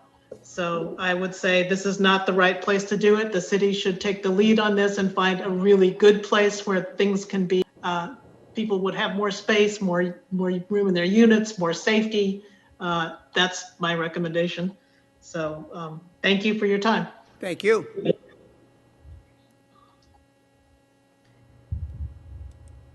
Bernice Baresh. I'm done. Hello, my name is Bernice Baresh. I live at 140 Upland Road. And while I strongly support more affordable housing, I strongly oppose this particular project on this particular site. And the reason, one of the reasons for that is I don't think that this building will be habitable in a safe way. I'm struck that the BZA considers safety in its decisions about proposals that come before it. And here is a building that the developers have maxed out for money reasons. That's 9 and 5 stories high. We'll have 100 to 200 people in it at any given time, I imagine, with 48 apartments. And it has one elevator that somehow, maybe miraculously, will never go out of service. I don't know. And also the issue of the setbacks and the green space around the building are very serious. That's a very dangerous corner. In early March, I was almost hit by a car crossing Walden Street there while I was crossing with the walk sign. The lack of even minimal parking is always presents a hazard in its own. This building, I think, could work on Mass Avenue in another place, but it can't work on that particular corner. And I'm hoping that this will be taken very seriously. I think there's a double standard going on here, where there are people really saying it's good enough for people with low income. And I don't think it is by a long shot. Thank you very much. Thank you for taking the time. Mariette Murphy. Yes, hi. Thank you, Chairman and the Zoning Board, for the opportunity to express my perspective. I am a pediatrician, adolescent medicine specialist, and opened the Teen Health Center at Cambridge Rindge and Latin. And I have testified before the City Council and the School Committee on many occasions. This, of course, is historical. I continue to care for poor, low-income families in Charlestown after I left Cambridge. But I have been a homeowner in Cambridge for the last 40 years. I have experienced, I have supported families in the face of privileged people who have envisioned many things for them, but have not cared for them. And that has created tremendous harm. And to listen to Cambridge, a city I love and have lived here, and my daughter and her husband are raising their children here, disparage community members who have dedicated their lives to caring for poor people. And, you know, I know it's low-income people in this setting, but my patients and their families 30 seconds. Identify themselves in that way. So the safety that was just referenced in the previous caller, the early intervention person who has literally been in the households, all of us will be disparaged because we are caring for the low-income, poor, vulnerable, disenfranchised children and elderly. And for Cambridge to ignore that in the face of those who envision Cambridge but 2 exclude minutes. us, Thank you. who care for them. Sarah Forrester. Thank you. My name's Sarah Forrester, and I'm here to represent St. James Episcopal Church, which is located on the corner of Mass Ave and Beach Street. And we are in strong support of this project. We look forward to inviting the new families that are moving in to join us in worship in our historic sanctuary, and also to enroll in their children in our church school. Our food pantry will be returning to our new parish hall.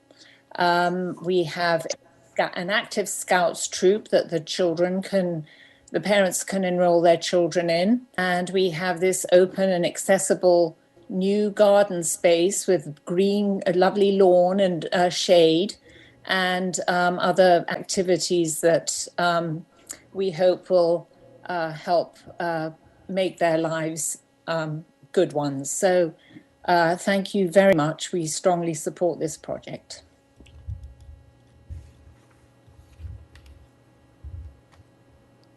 Suzanne Blier. Thank you. Suzanne Blier. I'm an architectural historian who's written and taught on urban history, planning globally, and the future of the city. And I urge you to require that the developers follow the newly passed AHO ordinance requirements. This is now law for all AHO structures. The AHO criteria, which were addressed by developers such as these a year and a half ago or so, are still viable. What has changed? Really nothing. This project is coming to you through a 40B comprehensive permit. And what it would mean is setting precedent going forward that the AHO was not actually required. It will indeed increase land values, as all large projects do, and likely cause even more gentrification. But I would urge you to rethink this. Building on city land is far better. Indeed, wood, now we know, is better in terms of climate stabilization. I am concerned about one elevator and the lack of green space and moving toward a two-tiered system here in Cambridge. And yes, I urge everybody to read the Cambridge Community Foundation. It is one of the most shocking things that I've read. It's very painful truth. But we need to address this by building equity, stopping gentrification, which is continuing to promote homelessness, and to promote home ownership, now only 34%. 30 seconds. And requests that the city bring to our universities, including mine, biotech, pharmatech, and infotech, to put together an area plan for the city. It's about law process, precedent setting, and the viability of ordinances now in place. Thank you very much. Thank you. The point of some, was it your phone?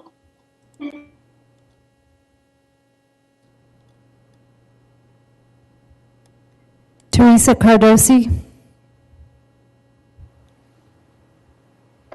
Hi, my name is Teresa Cardosi, and I live at 7 Woodville Wilson Court.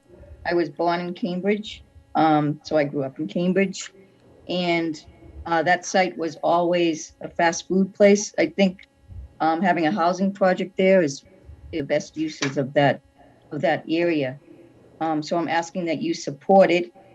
It's going to provide many families the opportunity to stay in Cambridge. 3 of the apartments are going to be fully accessible for people with disabilities, and one of those will be specifically designed for people with sensory disabilities.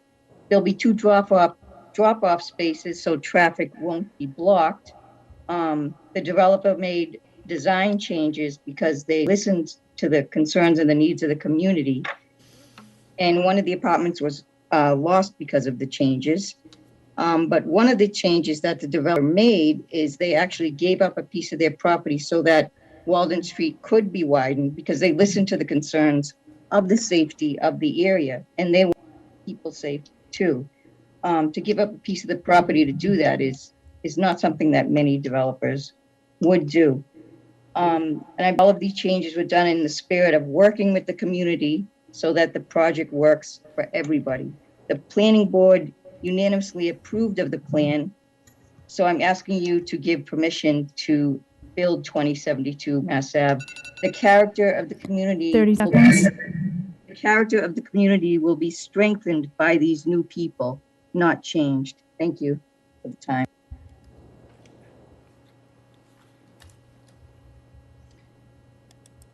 Miranda Pierce. Hi, can you hear me? Yes. Okay. My name is Miranda Pierce, and I'm at 52 Clarendon Ave, off of Mass Ave, further towards Arlington. And I grew up in Cambridge, and I now raise my own family here. But we've seen a lot of families leave. 1 year, 3 families on our street left, to move to places where they could afford their more bedrooms for their kids. So I think this is really promising that this building has affordable 3-bedroom units. And I think there are other 9-story buildings on Mass Ave that are not so good looking, but I think you'll find like Shea Road and Mass Ave, they don't ruin Shea Road. They somehow, you just kind of don't notice them. You don't look up. But more importantly than how it looks is we are facing a climate crisis. And I think building dense housing near transportation just like this is the very least we can do. So I'm all for it. Thank you. Thank you. Grace Nauman.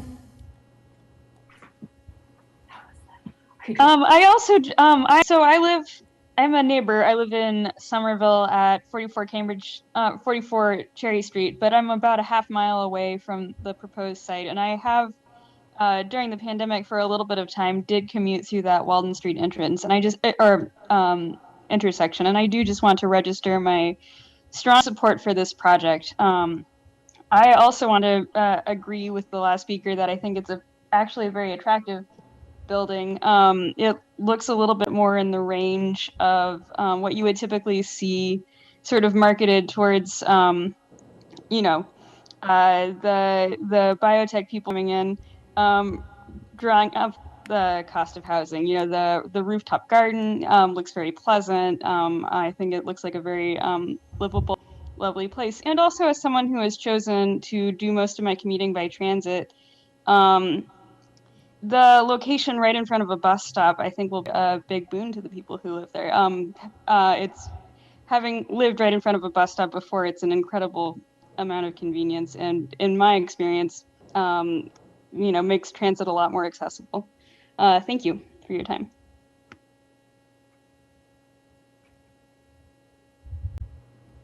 Jonathan Behrens. Hi, Jonathan Behrens, 115 Hampshire Street. I support affordable housing. And since that somehow isn't enough to guess my views on this project, I'll be explicit. I support 2072 Mass Ave. I'm relatively new to Cambridge politics, so I wanted to call out an observation about this meeting that perhaps is normal for the rest of you, but it's really taken me by surprise. I'm amazed by the number of residents who claim to be in favor of affordable housing, yet who have failed to list even a single affordable housing project that they actually supported. Not one person has named any building that they showed up to support while it was being designed. And many of these same folks who opposed the AHO, and in one case even voted against it, now expect me to believe that they support affordable housing? Yeah, right. I might not know everything about local land use policies, but I wasn't born yesterday. I hope that the BZA will do better. Prove that you support affordable housing with your actions, not just with empty words. Thank you. Charles Posner. How many more? 10. Hello. Yes, go ahead. Thank you. My name's Charlie Posner. I live 156 Raymond Street, about a quarter mile from the proposed development. I'd like to say 2 things. First, I want to say hello to my long ago Little League coach and current member of the board, Brendan Sullivan. Hi, Coach. I'll never forget being at the old VFW banquet hall on Huron Ave and being absolutely shocked when Coach named me MVP of the league. It was a life goal at 12. 2, I want to speak in full support of the proposed development. This is the first time I've spoken at a public hearing like this and felt moved to speak. I was born and raised in Porter Square. One of the biggest reasons I chose to move back to live here and now have a child here, the neighborhood is in this neighborhood is its unique, funky, diverse community that's so committed to its values. An example of this is the energy many of us experienced during the Black Lives Matter protests last summer. To me, the developers have been very thoughtful about the design and frankly, even more thoughtful about addressing the abutters' concern in the redesigns. In many ways, Cambridge has transformed over the years, but what I'm most concerned about is keeping what makes it unique. I have to say a board decision to not approve the current proposal would kind of weaken my faith in Cambridge being true to its values. In my view, it would push us toward other, quote, elite cities that are symbolically progressive but operationally conservative. Approving this proposal isn't really sad precedent. It's just a reasonable choice that helps keep Cambridge special and accessible. Thank you. Thank you. Andy Tarsi.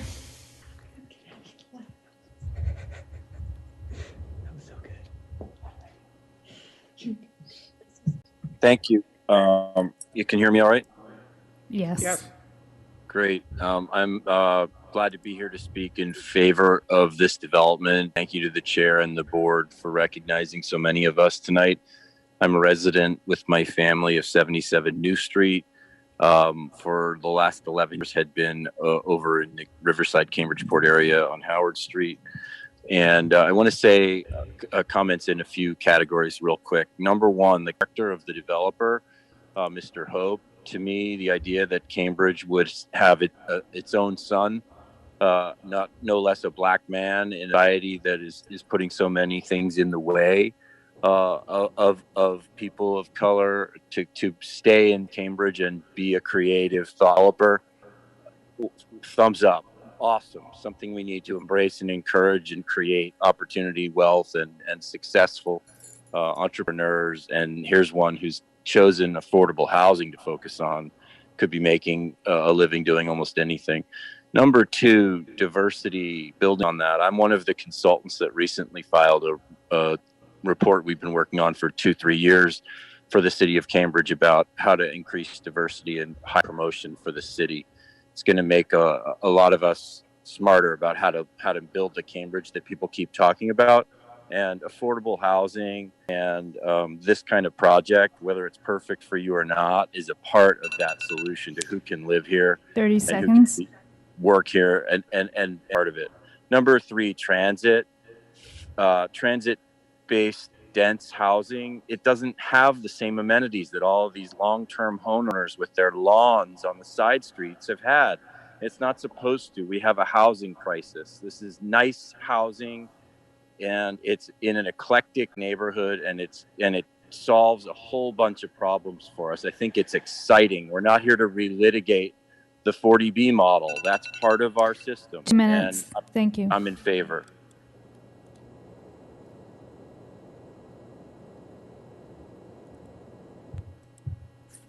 Phone number ending 1363.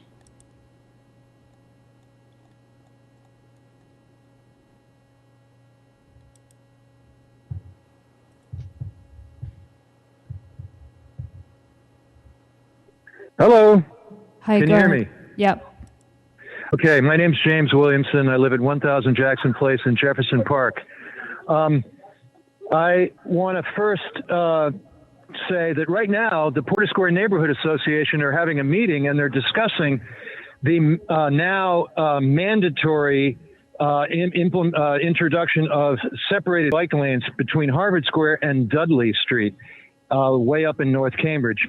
So all are they going to go back? Are the city staff going to go back and take another look at their parking study to determine what the removal of parking spaces along Mass Ave to make way for the separated bike lanes is, what the impact that's going to be on the numbers that they came up with on parking? That should be a requirement. 3 parking spaces, I think, is ridiculous. People talk about public transit. Almost all of them never take it. I take it every day. How many people know that that there actually have been service reductions imposed for the 77 bus, which is the main bus that serves this area? What about Porter Square? How many people actually have ever been to the Porter Square station and know the current condition of it? So, I just don't buy the talk about public transit. It bothers me that this was bought with $3.8 million, a forgivable loan. The Affordable Housing Trust put up the money 2.5 years ago. To me, this is the city administration and city bodies spending our money to do stuff that ends up being against us. I think we can have affordable housing without having it be something that pisses everybody 30 off seconds. and creates this kind of tension in the community. Why? Because people are insisting on too much.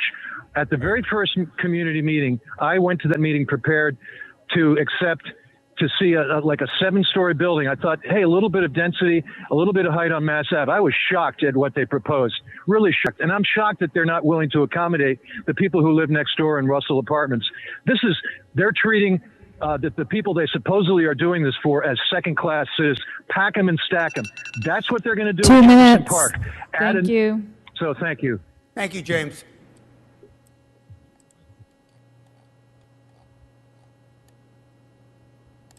Ann Ferrero. Hi, my name is Ann Ferrero. I live at 35 Walden Street. I'm a lifelong resident in Cambridge. I've lived in this neighborhood for 60 years. And I first want to say I'm not opposed to affordable housing, but I am opposed to this design. Anyone who spoke tonight who thinks it's a 5-minute inconvenience should try driving down Walden Street during rush hour.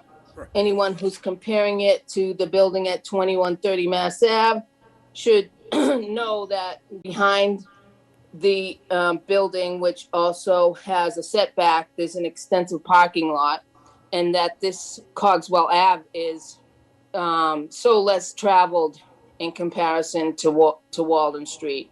It's also a one-way during peak commute hours. Anyone who says that we're affordable and can't cite any other building, I would like to cite Capstone's building at Port Landing, which allows for 1 parking space per as well as for bicycles. So it's my opinion that this building can be great, but they need to add parking for the homes, and also they need to keep the exit on Walden Street, because 49 families exiting and entering on that right turn lane on Walden Street will be a nightmare, and it's already a bad situation. I also lastly would like to remind you that an 11-year-old girl, Jamisa Doughton, was killed at that corner 30 seconds. by a truck who claimed that did not see her over that 1-story building. So just put that into perspective, what that means in terms of a 9-story building going up as far as safety of the people who have the right of way. The biggest impact is the parking here. And it's not 5 minutes of inconvenience. Try going around the block. There's times where I've come pre-pandemic home and it takes 2 me minutes. 30. Thank you.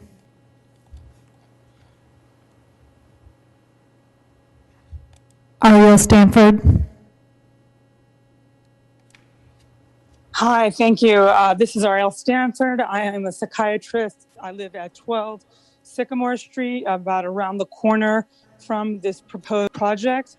I am in support of affordable housing. I lived in it in New York City, where I grew up in Queens.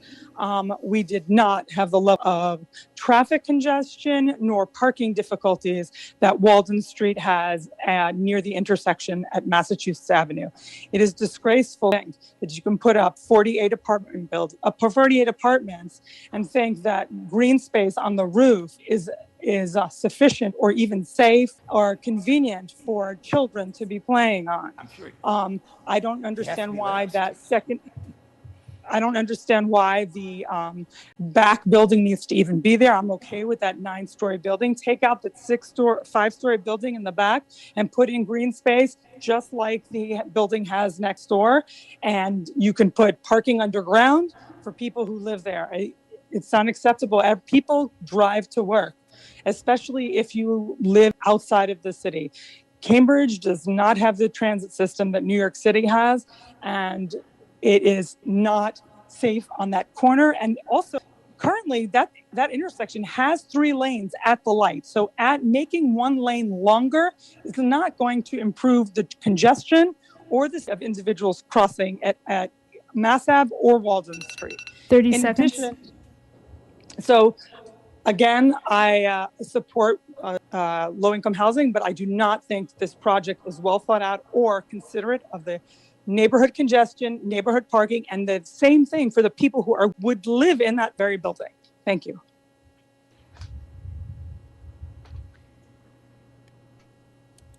Mary Bain Campbell. Hi, thank you for letting me speak. I'm a strong supporter of the building at 2072. I ill, so I missed a lot of the beginning of this meeting. So I've been to the previous zoning board meeting and some community meetings. I don't know exactly what everyone said today, but I will say that as a person who has lived in buildings in Manhattan, much, much larger than this one with only one elevator, never felt endangered, nor did I know anyone who felt endangered in their buildings. And I really am especially surprised to hear former New Yorkers speak about the danger of that.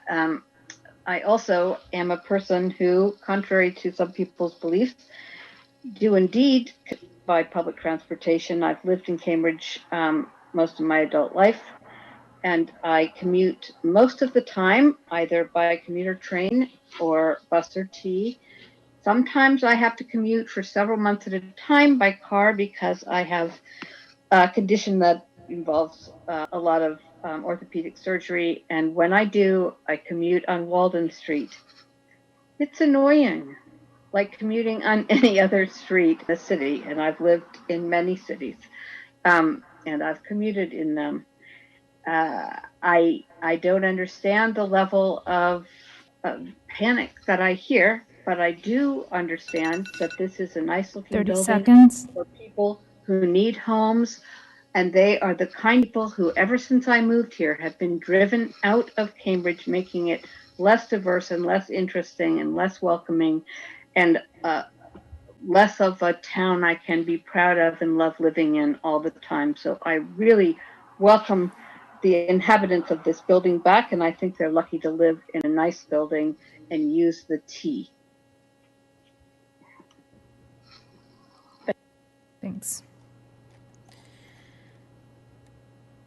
Patrick Sweeney. Hi, my name is Patrick Sweeney.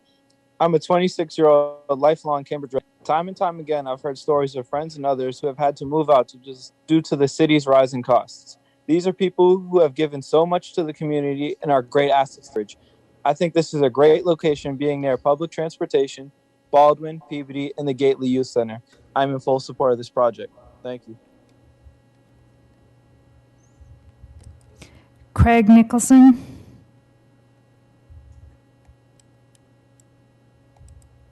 Hello, I'm Craig Nicholson. I work for Justice Start. We're a nonprofit affordable housing developer. I wanted to clarify 2 points. Primarily, one is that the affordable housing overlay was never designed to be the default standard of what an affordable housing project could look like. It is a mechanism for us to compete with for-profit developers, knowing exactly what we can build on a site by right. Secondly, in regards to education, yes, there's gentrification happening in Cambridge.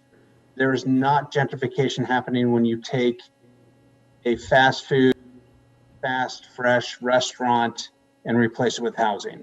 You are not displacing low income or existing income residents with housing. You are creating housing for people that don't have an opportunity at that site. For that, I am fully in support of 2072 Mass Ave. Thank you. Seymour Kellerman. Yes, thank you. I live at 21 Cogswell Avenue, Seymour Kellerman. It's a block or so away from the project. I've lived here for 30 years. I know that the currently at 2072, that's not a fast food restaurant for the last 11 years. It's actually a full service Indian restaurant, and I can assure you the service is not fast. I oppose this project very strongly. First, because of the safety concerns that many people have mentioned. This is already a dangerous intersection. You're not going to make it any safer by widening the street a little and adding 200 people there. And second, because of the Russell Street, the Russell Apartments, which are 4 feet away and which contain already affordable housing people and quite a diverse section. And in fact, this is already a diverse neighborhood. This idea that you're going to make it more diverse is nonsense.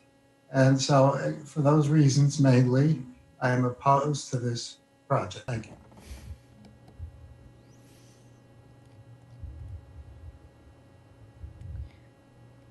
Lisa McManus.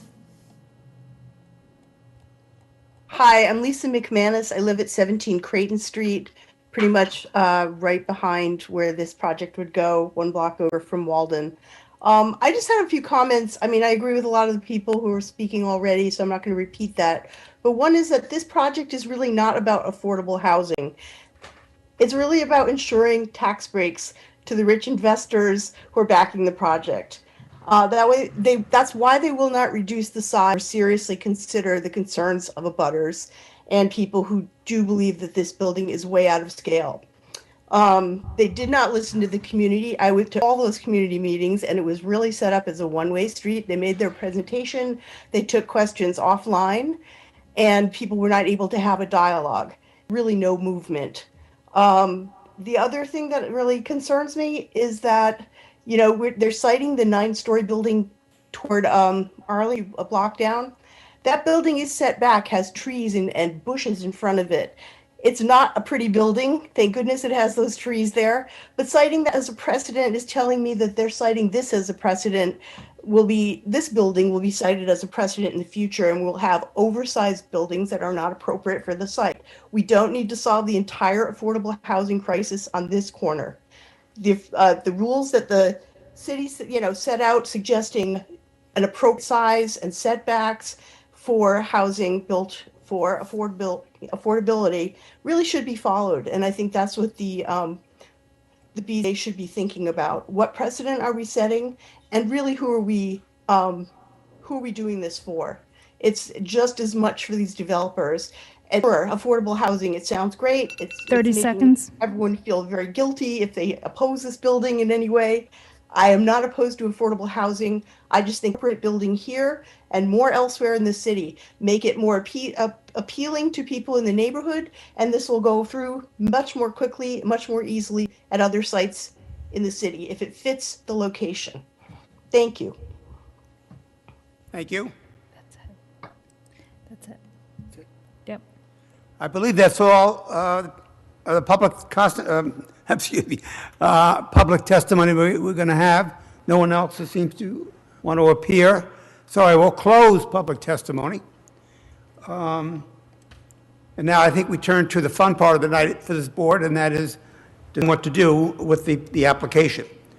I'm going to suggest that I will make a motion to approve. In part, the motion is very long for well, not very long, but longer than usual for a comprehensive permit case. And also because, at least I believe, that if the project is to be approved, and that remains to be seen, that there are need for a number of conditions that will deal with some of the, should we say, shortcomings of what is being proposed. After that, we can then have a discussion, make suggested amendments if necessary to the motion, and then we can take a vote. So with that, unless other members of the board feel that's not the way to go, and hearing nothing, I will start. The chair moves that we make the following findings with regard to the comprehensive permit that's being sought. First, with regard to jurisdictional requirement, the petitioner has represented that it is a 501c3 nonprofit charitable corporation. For some reason, the copy of the charter of the corporation has not been filed, but we have a representation, and That's sufficient, I think, for the motion. On the basis of the representation, we find that it is the petitioner is an eligible applicant under Chapter 40B because of its nonprofit status. Mr. Chairman? Yes. This is Bruce Philman from Nixon Peabody on behalf of the applicant.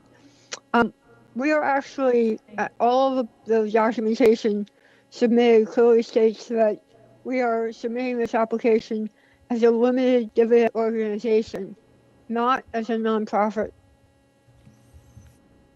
I'm sorry? It's the attorney, their attorney.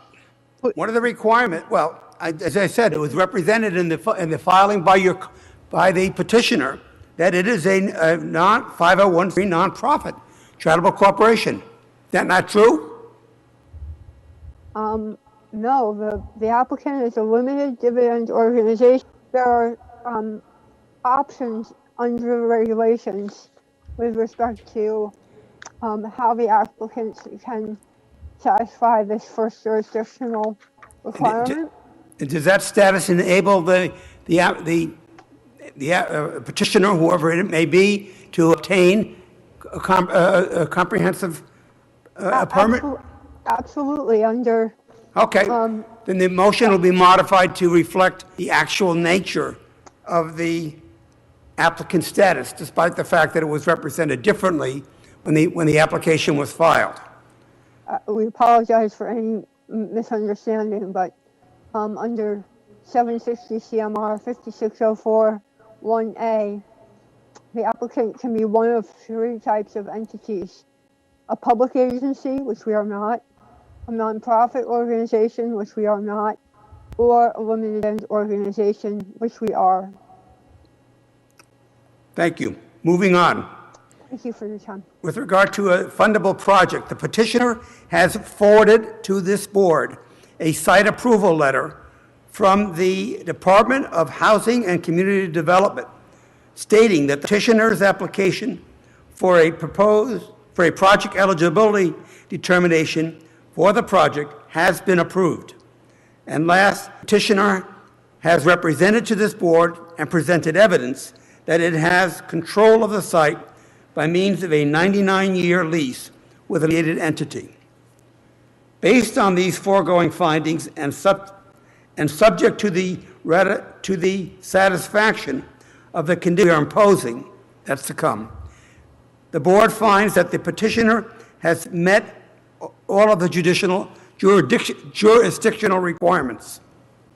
Moving on to findings, the petitioner has submitted to this board an application for a comprehensive permit, including 1, preliminary site development plans showing the locations and materials of proposed buildings, streets, drives, park areas, walks, and paved areas, and open areas such that there may be within the site. 2, information concerning the existing conditions of the site and surroundings. 3, preliminary scaled architectural drawings, including typical floor plans and sections. 4, a list of required exceptions to local required regulations. Moving on, the applicant has submitted evidence concerning the continued need for affordable housing in the Cambridge and in the surrounding region. On the basis of that evidence and the board's knowledge of housing in the city of Cambridge, the board finds that there continues to be a regional need for affordable housing and a substantial unmet need for affordable housing in the city of Cambridge. 3, in reviewing the project and subject to compliance with the conditions hereinafter imposed, the board has not identified any significant health, safety, environmental, design, open space, and no adverse impact on storm drainage, traffic, engineering, planning matters that would support denial of the project or outweigh the local or regional housing need.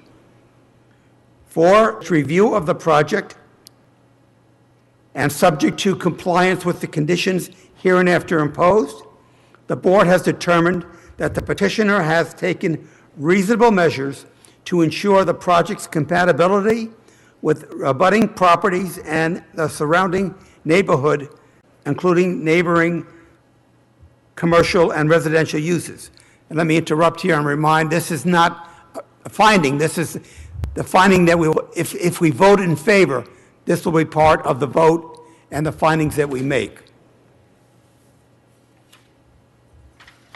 The board has determined that the relief from the specific requirements of local restrictions and regulations requested by the petitioner is necessary in the circumstance to ensure the creation of affordable housing and to allow the construction of the project in compliance with the conditions hereinafter imposed. So finally, based on these determinations and findings, the board finds that the development meets the requirements for a comprehensive permit under Chapter 40B, and that such a permit shall be granted to the petitioner subject to compliance with the following conditions. 1, that final detailed construction plans must be submitted to the building inspector to ensure that the final plans are consistent with the preliminary plans submitted by the petitioner, the first page of which has been initialed by the chair. 2, that in no event shall any of the dwelling units proposed to be erected on the site ever be used for any purpose other than to provide affordable housing as proposed by the petitioner. 3, that the wide of Walden Street at the intersection with Massachusetts Avenue, as proposed by the petitioner in its December 7 filing with the board, shall be open for vehicular traffic prior to the issuance of the project's final certificate of occupancy. The petitioner shall record a pedestrian easement along Walden Street in favor of the city of Cambridge, the location of which is generally as indicated on C-1 proposed easement plan dated November 10, 2020 by Niche Engineering. This easement shall be approved by the Cambridge DPW staff, which approval shall not be unreasonably withheld, conditioned, or delayed. 4, that the petitioner and his successors in interest with regard to the project shall at all times comply with the transport demand management measures from time to time in effect, referred to in a November 20, 2020 memorandum from Traffic, Parking, and Transportation addressed to the Cambridge Planning Board and the Board of Zoning Appeals.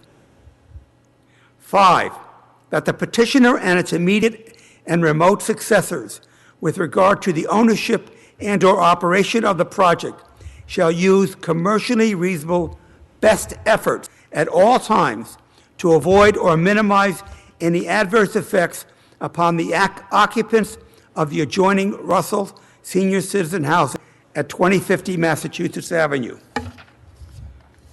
6, that the structures at the structure's 5th floor roof, a landscape terrace will be maintained that safely accommodates raised gardens and native plantings.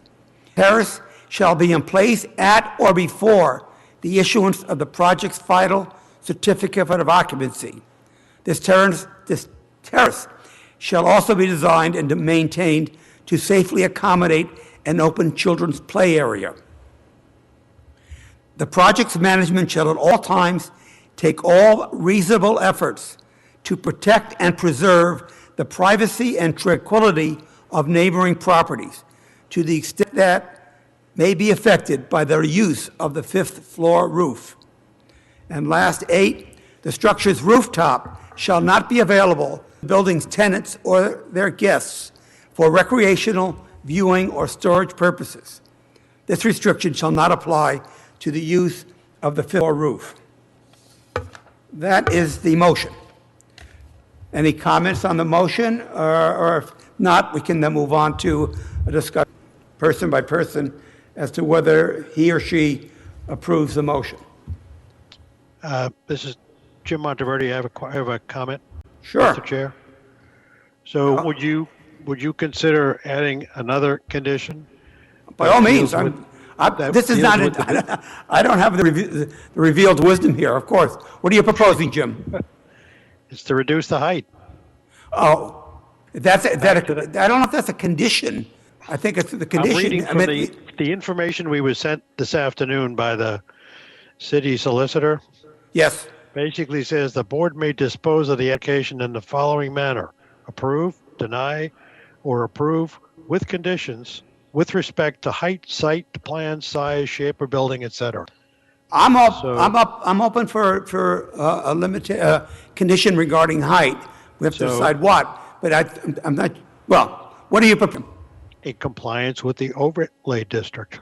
So, okay, something I was going to mention later. Fine. So the further condition is that the height of the building shall be reduced so that it complies with the affordable housing overlay provisions of our city. Mr. Chair, Yes. could we vote up and down on your preliminary? You mean you want to take a second to add this condition or not? Right. Okay. If that's okay with Jim, that's okay with me. Fine. That's fine. Okay? All right, so we'll take a preliminary vote as to the other conditions, and then I'll add a condition regarding affordable housing overlay, and then we'll take a separate vote on that. So, on the conditions that I've read, there we are. Now, okay, they've been proposed. I'm not going to take a vote yet. I'm a little bit puzzled how to do this, but Laura, I know what you want to do, but I think we can do it. Let's take a vote on the motion that I have made, and then we'll have a second motion to amend the previous motion to add Jim's condition. Brendan. Brendan Sullivan, I would not support your motion. Do not support the motion. Okay. Jim? I would support your motion with the conditions that I'm trying to offer. Okay. I'm sorry, Andrew. Go ahead. I didn't mean to interrupt you. Andrew? No, it was. Oh, Laura, I'm sorry. I think what you're saying, Jim, is that you do not support his motion. That's right. That's exactly what he said. Okay. Yeah. Okay. Yes. Not. Sorry. Thank you. Okay. Now, Laura, since you have the phone, go ahead. I support your motion. Okay. Andrea? I do not support your motion, but I would support it with Mr. Monteverde's amendment. I do not. Okay. And the chair does not vote in support of the motion either. So the motion is not carried. Well, I guess it's unusual. I'm going to reiterate the motion, add Jim's condition, and we'll take a second vote to see if whether that passes muster. And I think we've already made so the next motion I'm going to propose is the one that was just rejected, but as modified to include the condition regarding the height of the building in relation or in compliance with the affordable housing overlay. Brendan? I'm sorry. Go ahead, Laura. Before we start, can we understand a little bit of the implications of an 8-story, since the implications were never presented as part of? I'm sorry, I did just catch that. Give you one more time. I'm just asking is before we actually vote, can we understand the implications of the condition on the applicant? Surely. Obviously, the basic impact is going to reduce the height of the building.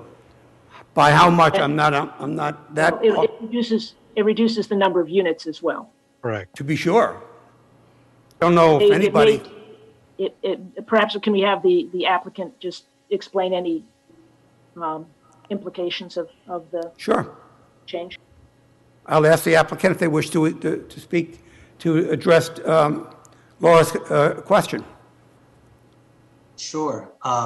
It's unfortunate, but I think we represented to try to make it clear that an overlay project was not financially feasible, so that a condition reduced the height to 6 stories would do such. Now, the only distinction I make is that an overlay project is more than height. an overlay project is height, but it's also setbacks. And it's the height plus the setbacks that makes the project of 30 units financially unfeasible. The board is saying that the height is the overlay height, which would be 6 stories, but is not requiring other elements of the overlay.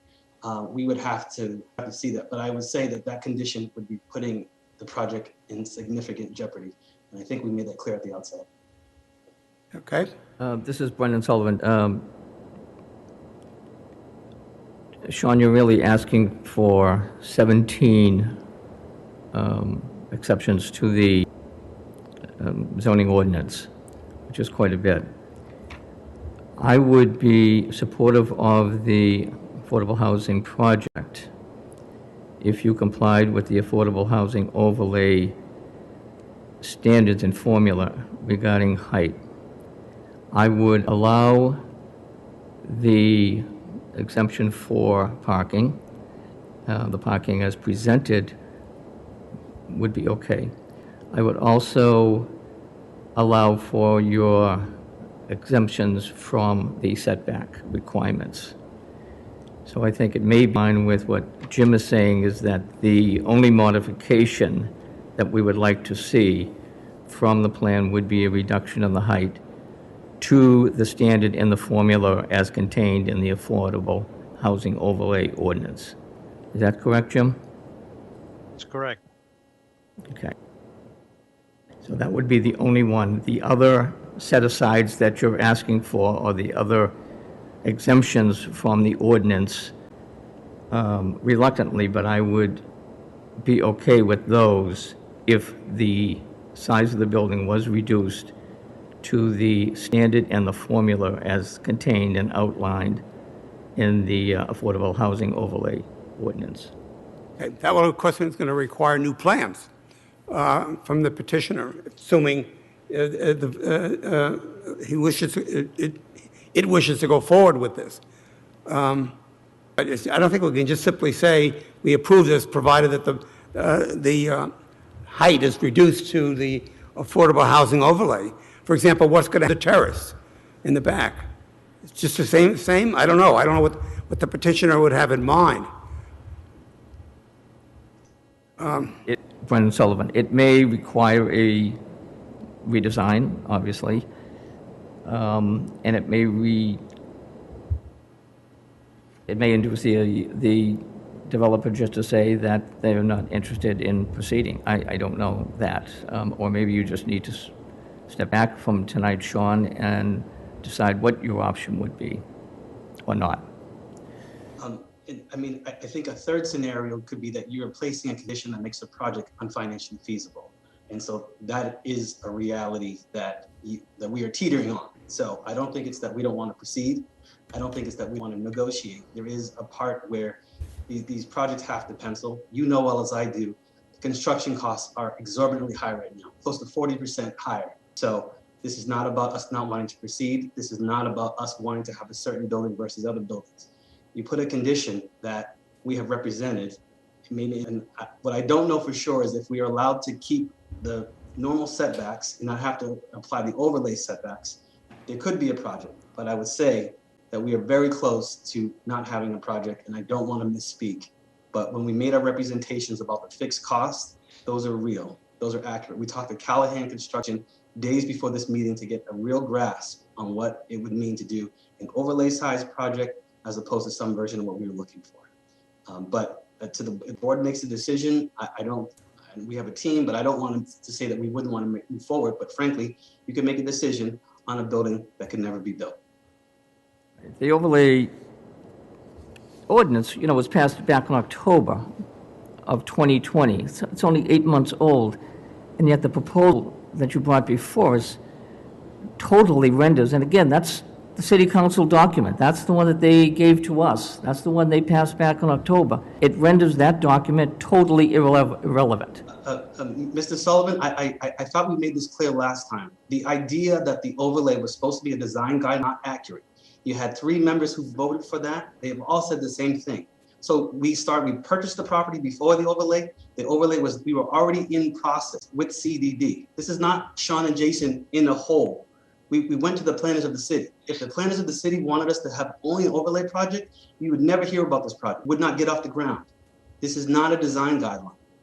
That is a distortion of the overlay. It is another tool.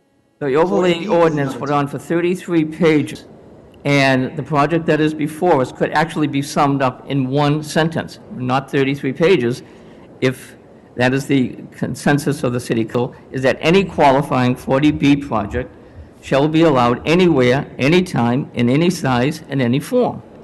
Because that's basically what is above us, that a building that is supposed to be 6 stories, what's the limit, 50 feet, 55 feet, or something like that, is now coming before us at 102 feet.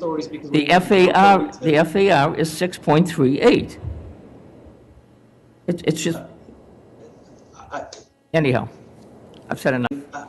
I thought we established that the overlay wasn't a design guideline, but you continue to use it as such. If you don't like the height, you don't like the height, but it's not fair of you to use the overlay how it was intended. The wording, the ording, increase affordable housing, and you're using it now as a glass ceiling, and that's inaccurate.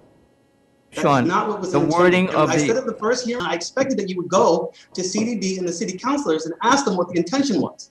But instead, you've decided to continue to use it as such. And that is not accurate. Their And intention record was the will- document That was before never the us. intention. The That was never the intention. Their intention is the document before us. It is a set of... No, it wasn't. And you The know language. you have access to the full city council. That's accurate. That is not accurate. the I le- thought you would check on that. The language before us, it is a set of modified development standards set forth in section 11.207 of this zoning ordinance intended to allow incremental increases in density, limited increases in height, and relaxation of certain other zoning limitations for residential developments in which all units are made permanent. That's their language, that's their intent.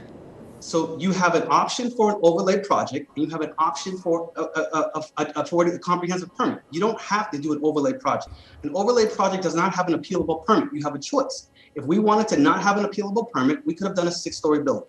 We have an appealable permit. We are taking risks. We are bound to mice, and that is a separate option. There are certain sites that will never be fundable under an affordable overlay project.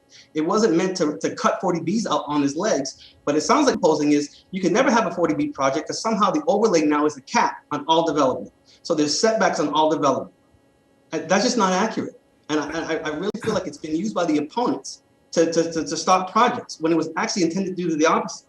And I really think it's a shame. If you don't want to vote for 9 stories, full on, I accept it. The board's within its authority. But I said it at the first hearing, I thought you would check my words. The overlay was not intended to use how you use it. If you think 6 stories is fine, fine. Own that, but don't use the overlay. That is not how it was intended. It was not. If I may, I think we need to change the focus of the discussion. What Jim Monteverde's motion is he wants to reduce height of the building. He's using the overlay district as a height that he would accept. But the point is, he's not, unless they're otherwise, he is not in favor of voting in favor of a 9-story building. So, if we do it, we vote, assuming we do, to grant the comprehensive permit on the condition that the building be no higher than 6 stories, the number of stories that are permitted by the Affordable Overlay District. That's just a point of reference. It's not incorporating the informal affordable housing reference into the ordinance. So the real question is, will you go forward with a building? You want to have us vote on a building that will not be, assuming the vote passes, 9 stories high? 6 stories, 6. Mr. Yes. I think when Jim first made his suggestion, maybe I heard wrong. I thought he was saying 8 stories. Am I wrong, Jim? Well, I was trying to see what the discussion might be and where others felt comfortable. It's less than 9. I'm not sure if at the moment. I actually was just wanted to call up the overlay district so I could read the height specifically, because I remember seeing it buried in some of the correspondence. If it's a simple one, I was looking for a simple guideline as opposed to just throwing numbers out to negotiate a height. But 8's certainly better than 9. 7's better than 8. I don't see 6 in my heart. excuse my passion. Again, if the board in its wisdom thought a lower height was appropriate, like I said at the very first hearing, we were open to that. I categorically feel distorting the overlay to somehow cap this project is something that I have a hard time accepting. But if the board in its wisdom thought that not 9 stories, but there was another height that was appropriate, that would be financially viable, we're here to build affordable housing. We're not here to have some monument height. And we have represented what we believe is not financially feasible. And if the board in its wisdom can come up with a building program that they feel is acceptable, we can finance it and we can build that. I can't speak for my full team, but that's why we're here. And that's why we spent the last year in the neighborhoods trying to figure out some way to maximize this opportunity for the benefit of building family-friendly affordable housing. Okay. Seems to me I'm sorry, go ahead, Jim. No, this is Jim Monteverdi. Yeah. The issue I wanted to raise was height. Yes. And really wishing to reduce the height and discussion between the board members to see what comfort level may be. And if I use the affordable housing overlay, it's really just looking for another guideline that, as opposed to us arbitrarily setting our own standard. So that's something that was defensible. But I'm happy. Again, the issue is height in my mind. But the issue is height. But whenever you reduce height, you're also numbers. So yeah, I understand. You cannot just simply say we're reducing height to some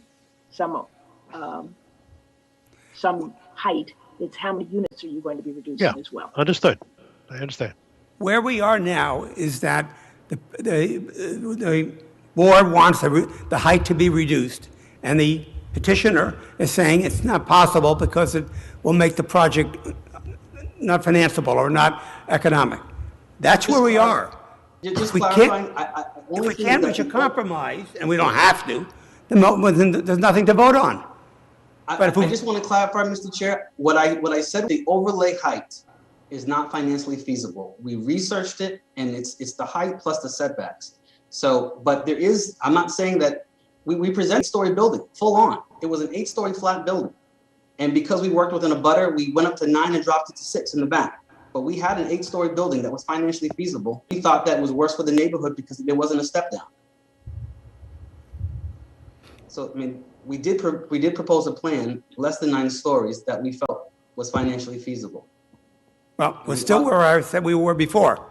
We're not, the height that you have on your plans does not appear to be acceptable to this board. It's too high. So, Ms. Jim was trying to, as I said, I'll just repeat it, trying to have a frame of reference to what might be a good height for the building. You're saying, and that's not the case. I don't want to modify the height of the building. We can take a vote, but I got a feeling the vote's not going to be, you're not going to get your comprehensive permit. Am I allowed to come in here for a second? I'm sorry? So, mind if I chime in for 1 second? Go ahead. Okay, so we serve the Department of Housing and Community Development. We serve the Affordable Housing Trust. Okay, our fees are fixed. They're calculated. You can go online and see how they're calculated. Okay, it's the same fee as the nonprofit gets. There are limits, cost limits, to these things. It's not like if there were no cost limits, I would sit here and tell you, great, let's do a 6-story building. No problem. But we have to fill out 5-inch applications that I know are going to get denied by the state because they're going to say your costs are too high. And I just want to clarify, everything I told you guys with regard to the cost and the fixed cost and the 6-story versus the 9-story, that was all true. I wasn't making stuff up. Just what people may have said tonight. I actually take a lot of pride in my ethics and my morals, and I would never misrepresent numbers to a public board or to anybody for that matter. So I can't sit here and tell you a 6-story AHO project is going to work for us, even if you vote for it, because I know it's not. I know the state's going to reject it, and I know the state's going to reject it. The Affordable Housing Trust is going to reject it. I don't know what to say. It's we are contained by these cost limitations, and it's terrible that costs are so high, right? Bank of America just came out with a study that said that steel is tripling in cost and it's potentially going to crush the economy. You know, you can't buy drywall. If you literally went to a drywall contractor right now, you wouldn't be able to buy it, or how much you paid them. So like, we're doing our best here with the cards that have been dealt with us, with all these different agencies that are sitting over us. We're not like a private bird that just taps into our private equity firm and says, give us another $3 million. You know? Jason? Yeah. Hi. How much money are you guys making project? Mr. Chair, did we open this to public comment? Oh, sorry. I'm sorry. I couldn't resist. Sorry. Yeah, Sorry, Jim. it's okay. Well, I still think we are where I said we were before. We have a disagreement as to the height of the building. Jim's efforts to take another frame of reference proved not to be successful. Well, let me just, maybe I can offer, I don't mean to interrupt you. Maybe I can offer, so the basement is really expensive. It is it is the #1 driver of cost project. Now, we're not sure if we can, I've been texting with my architect, and Jason Forney, maybe he can weigh in since he's on the call, right? He's on the thing here, right? Because can you build and this is gonna obviously require us to submit all new plans, right? But can you build a slab on grade building, right? Meaning no basement at this location? There's some very challenging soil conditions. So, you know, if we can get rid of the basement, but then that gets rid of a lot of the bike parking, which we know is a huge issue. So, Jason, I don't know, you know. I think that's mostly accurate, Jason. The site requires that we excavate about 7 feet, which is a lot of cost. And by then you know, those are just other costs that would go into making it expensive. And then moving the things that are in the basement, like the bicycle king, the emergency generator, the mechanical equipment, would displace the parking in the retail or push it further up into the building, displacing more apartments.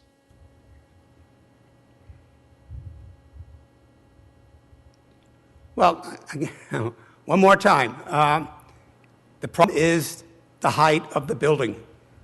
Frankly, if we ever got to the point of voting up or down, I was planning, though I've never done this before, I was planning to vote no, not to grant you a comprehensive permit, mainly because of the height of the building, other factors that relate to it, but that's it. And so here we are, and I think what Jim Monteverde is saying, and maybe other members will say as well, the building will not be approved if it's going to be 9 stories high. And if you can't finance the building unless it's 9 stories high, it's the wrong building for the site. You know, it's not a given that you have to be able to do this. You've got to do it in a way that comports with the values, the city's general requirements, and the views of this board. That's where we are. To start with, the idea is we can't because we can't afford it. Well, that's the way the cookie crumbles, frankly. If you can't afford it, then you don't do this project, or you redesign the building. Mr. Chair, would the board consider an 8-story building? You just said. Sorry, I couldn't hear you. Would the board consider an 8-story building? We presented an 8-story building when it wasn't 9 stories; it was a full 8 stories. With the step down in the back still or not? We presented a first 8-story full building. Jason, meaning no step down in the back. So we presented a full 8 stories. I wanted to ask our design team and Jason. We had looked at, sorry to do this on the fly, we had looked at an 8-6 building, right? 8 stories with 6 in the back. Sorry. Can I ask everybody a favor? Normally when we're in these hearings together, like the team can like huddle up together and then come back. Considering the amount of time that everybody here is dedicated, both yourselves as well as the folks that have given testimony, and can maybe our team just have a conference for a few minutes to talk about this? For a few, I would prefer, because if we're talking potentially redesigned structure, lower, in other words, lower in height, I would prefer that we adjourn this meeting to another date, and you come back with revised plans, and we can vote on something that we know exactly what we're voting on. Well, Mr. Chair, I wouldn't make any objection to Mr. Korb's comment. I mean, if you want, what are you looking for? 5 minutes, 10 minutes? No, like Yeah, you just want to, you basically want to Read it. step in the other room for 5 minutes, have a chat and come back. You come back at, 9:31. I don't think that's an unreasonable request, Mr. Yeah. Chair. I would support giving them a little time to huddle on this. Right. I agree. Why don't we Let's just see say where we are. 15 minutes? Or longer if the petition No, no, fails? no. No, he said he needed 5. Thank you. I need the cell phone number of our geotechnical. Yeah, right. All right. All right, so- we'll Mr. recess Chair, this. I'm sorry, please go ahead. No.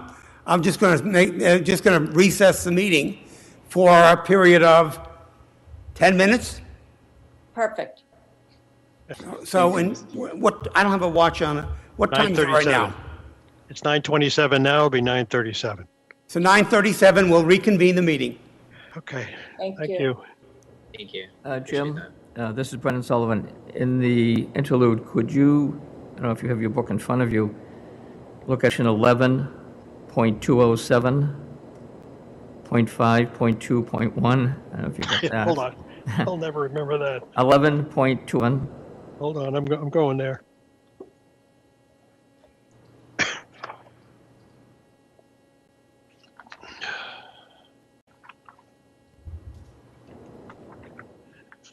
Yep, 11207. 11.207, 0.5.2.1.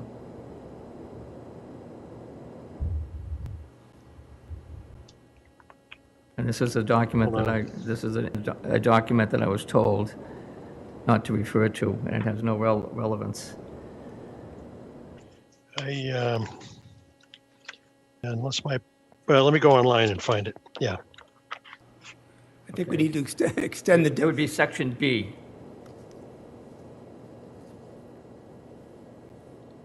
Yeah, I'm looking at what, you said 1107, correct? 11.207. Yeah. 0.5. Yeah, no, I heard you. 0.2.1. B. Yep. Yeah. All right, 50 minutes. Okay. Okay, thanks. We'll be back at what was the time we said? 9:37. 9:37. We'll reconvene. Thank you.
Mr. Sullivan, you hear me?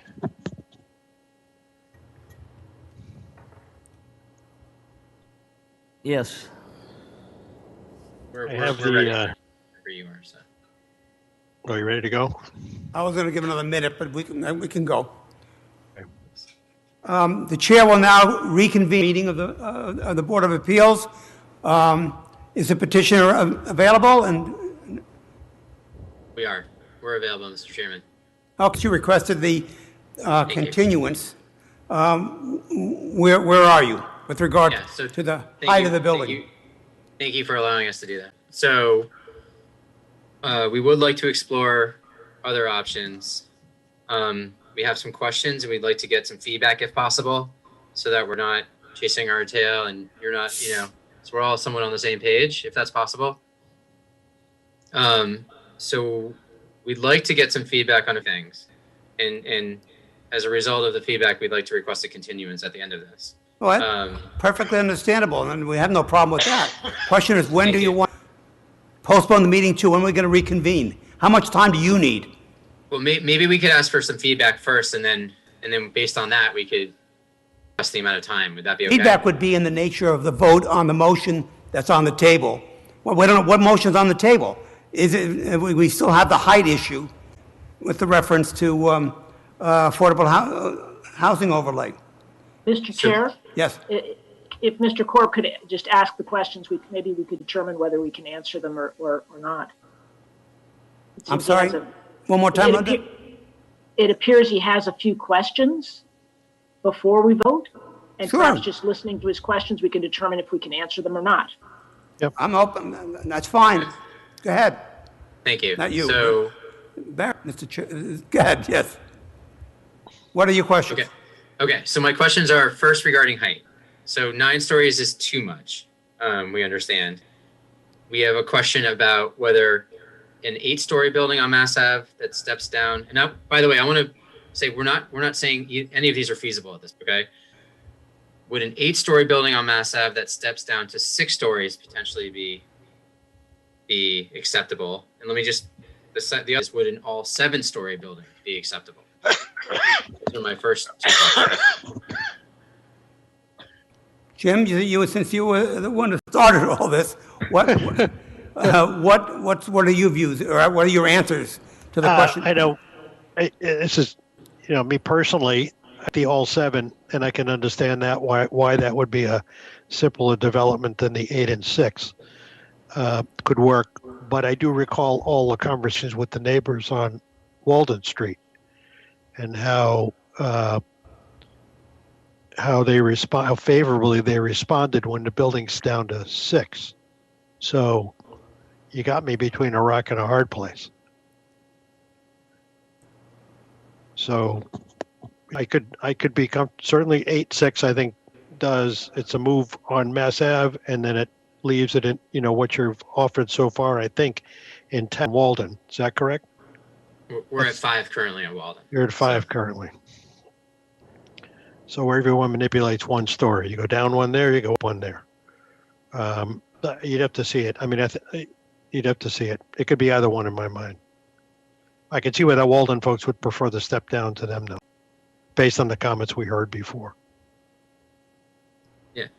So if I get it right, Jim, what you're proposing or suggesting is acceptable: 8 stories on Mass Ave, 6 stories on 6 stories on Walden. Is that correct?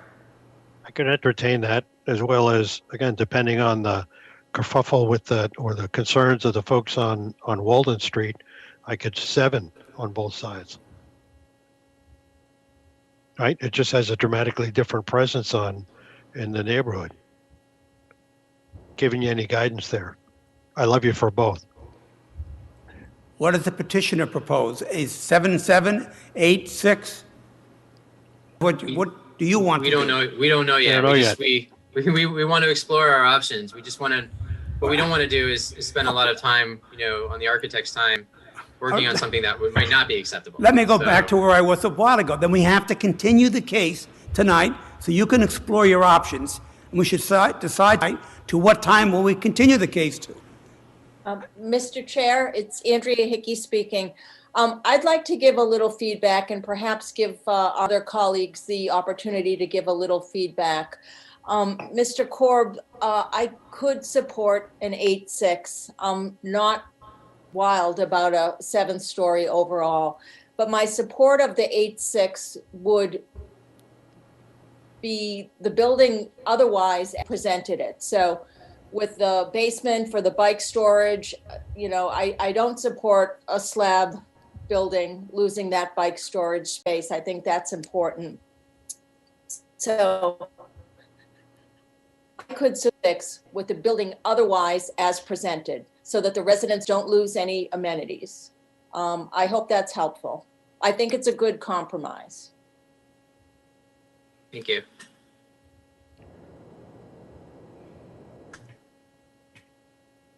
Well, we can amend the motion to make it the 8-6 vote. And we'll see where we go when we take a vote.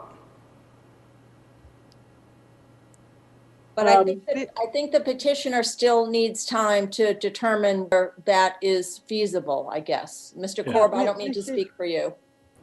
Mr. Chairman, if I could, I don't think that it's prudent for the board to be taking votes when we have just decided that we are going to try to reconfigure something and come back with a redesign. I would respectfully request that any vote by the board just be withdrawn. Be what? I'm sorry, any vote by the board be withdrawn until the next hearing.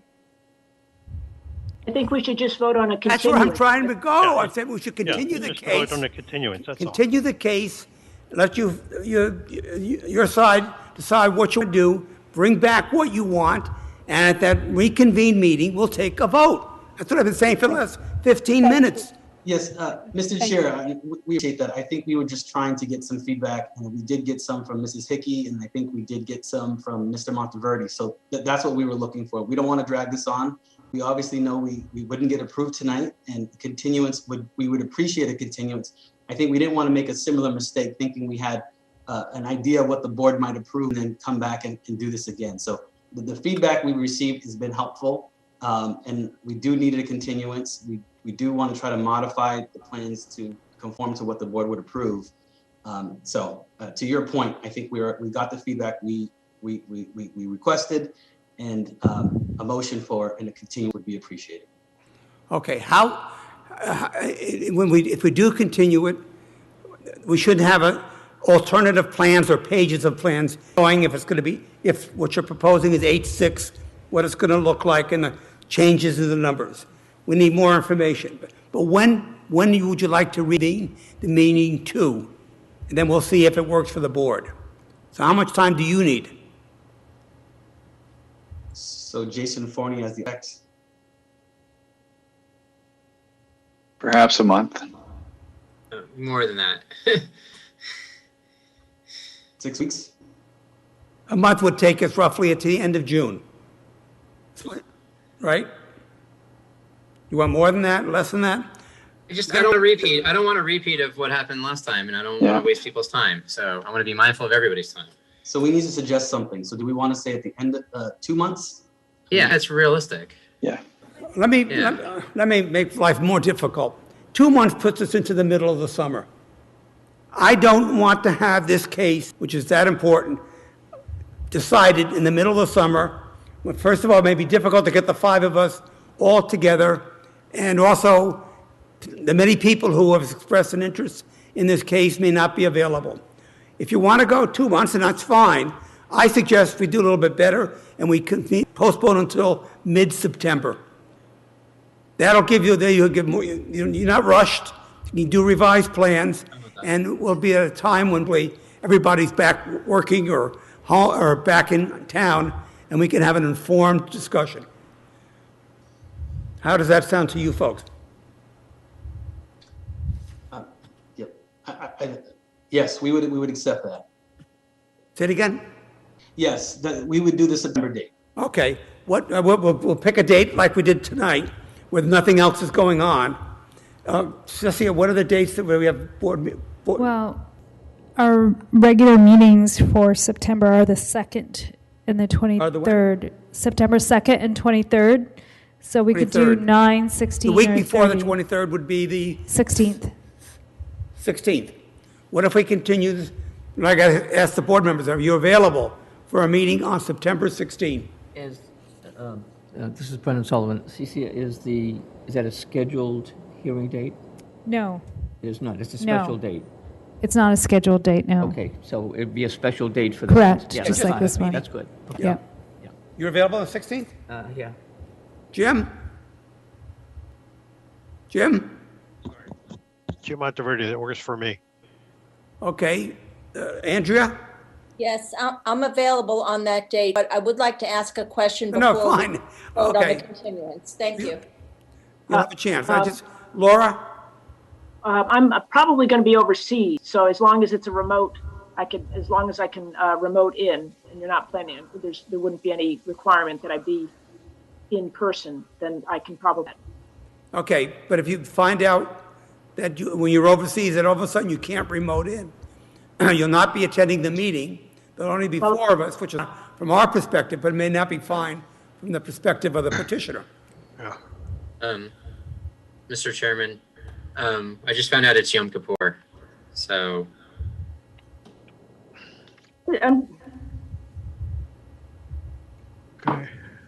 We could do the week before. I think we need to look at another date. I'm just wondering if it can't be like June 24th, which is 1, 2, 4, 5 weeks. Is that too tight? Sure. We can do that, right? I mean, it's That's really gonna- Jason. Can you get it done? I think so. June 24th doesn't work because we have a regular meeting that night. And I don't want to have this case on the regular meeting when we have 10 other cases standing around. So no. Okay, let's go for September. Let's go back to September. We could do September 9th. Laura, is that better for you? And Andrea, I want to give you your opportunity to ask your questions, but I think we should get this out of the way first. It doesn't really matter whichever day. Either one will be the same. And I'm fine with either date in September. What's the date in September? 16th. 9th. 9th? No, we said the 16th. No, the 16th is Yom Kippur. I should be available in December, so that's not a problem for me. Yeah. Brendan? Yeah. Cece, what was that number again? I guess the 9th. The 9th. Yeah. Yeah. Okay. September 9. Okay, I won't make the motion yet because I want Andrea to be able to ask some further questions. But when we come back, she finishes her questions, and you finish your answers, I will make a motion to continue this case until 7 p.m. on September 9th. September 9th being like tonight, where there will be no other cases on the agenda. Okay, Andrea? All right, so I just have a procedural question relative to council's comment.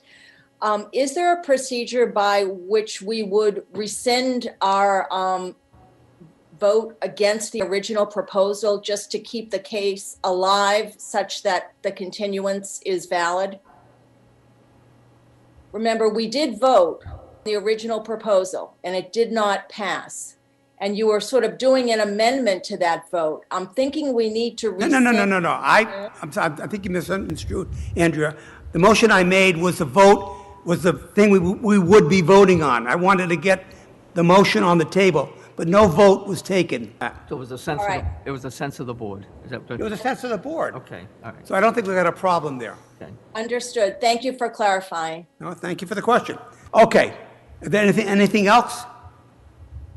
Andrea? No, I'm all set. Thank you. Okay, and I assume other members of the board are set? Yep. All set. Okay, the chair moves that we make the following, motion, that this case be continued again as a case heard until 6 p.m. on September 9th, subject to the following conditions. First, that a waiver of time for decision be signed, and has already been signed for this one tonight, so we don't need to do it again. Second, that a new posting sign reflecting the new date, September 9, and the new time, well, the time, 6 p.m., and that be maintained for the 14 days prior to that date required by our ordinance. And lastly, to the extent, and I guess there will be, there are modified, revised plans, specs, photographs, whatever, they must be in our file no later than 5 p.m., or the building department's file, no later than 5 p.m. on the Monday before September 9. Brendan, how do you vote? Yes to the, Brendan Sullivan, yes to the continuance. Jim? Jim Monteverdi, yes to the continuance. Andrea? Andrea Hickey, yes to the continuance. Laura? Laura, yes to the continuance. Chair votes yes as well. Before I actually say the vote has been taken, I just want to confirm the petitioners all set with the September 9th? Yes. Okay. Thank you. All right, the motion carries. This case will be continued until September 9th. Thank you. Thank you all.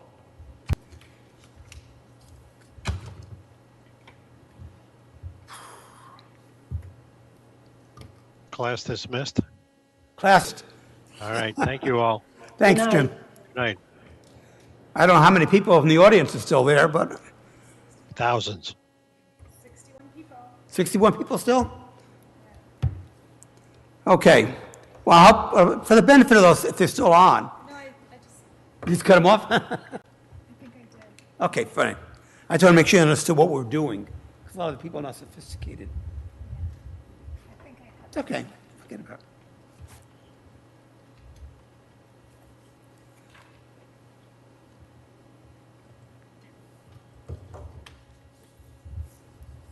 I would like to see this building go down another story.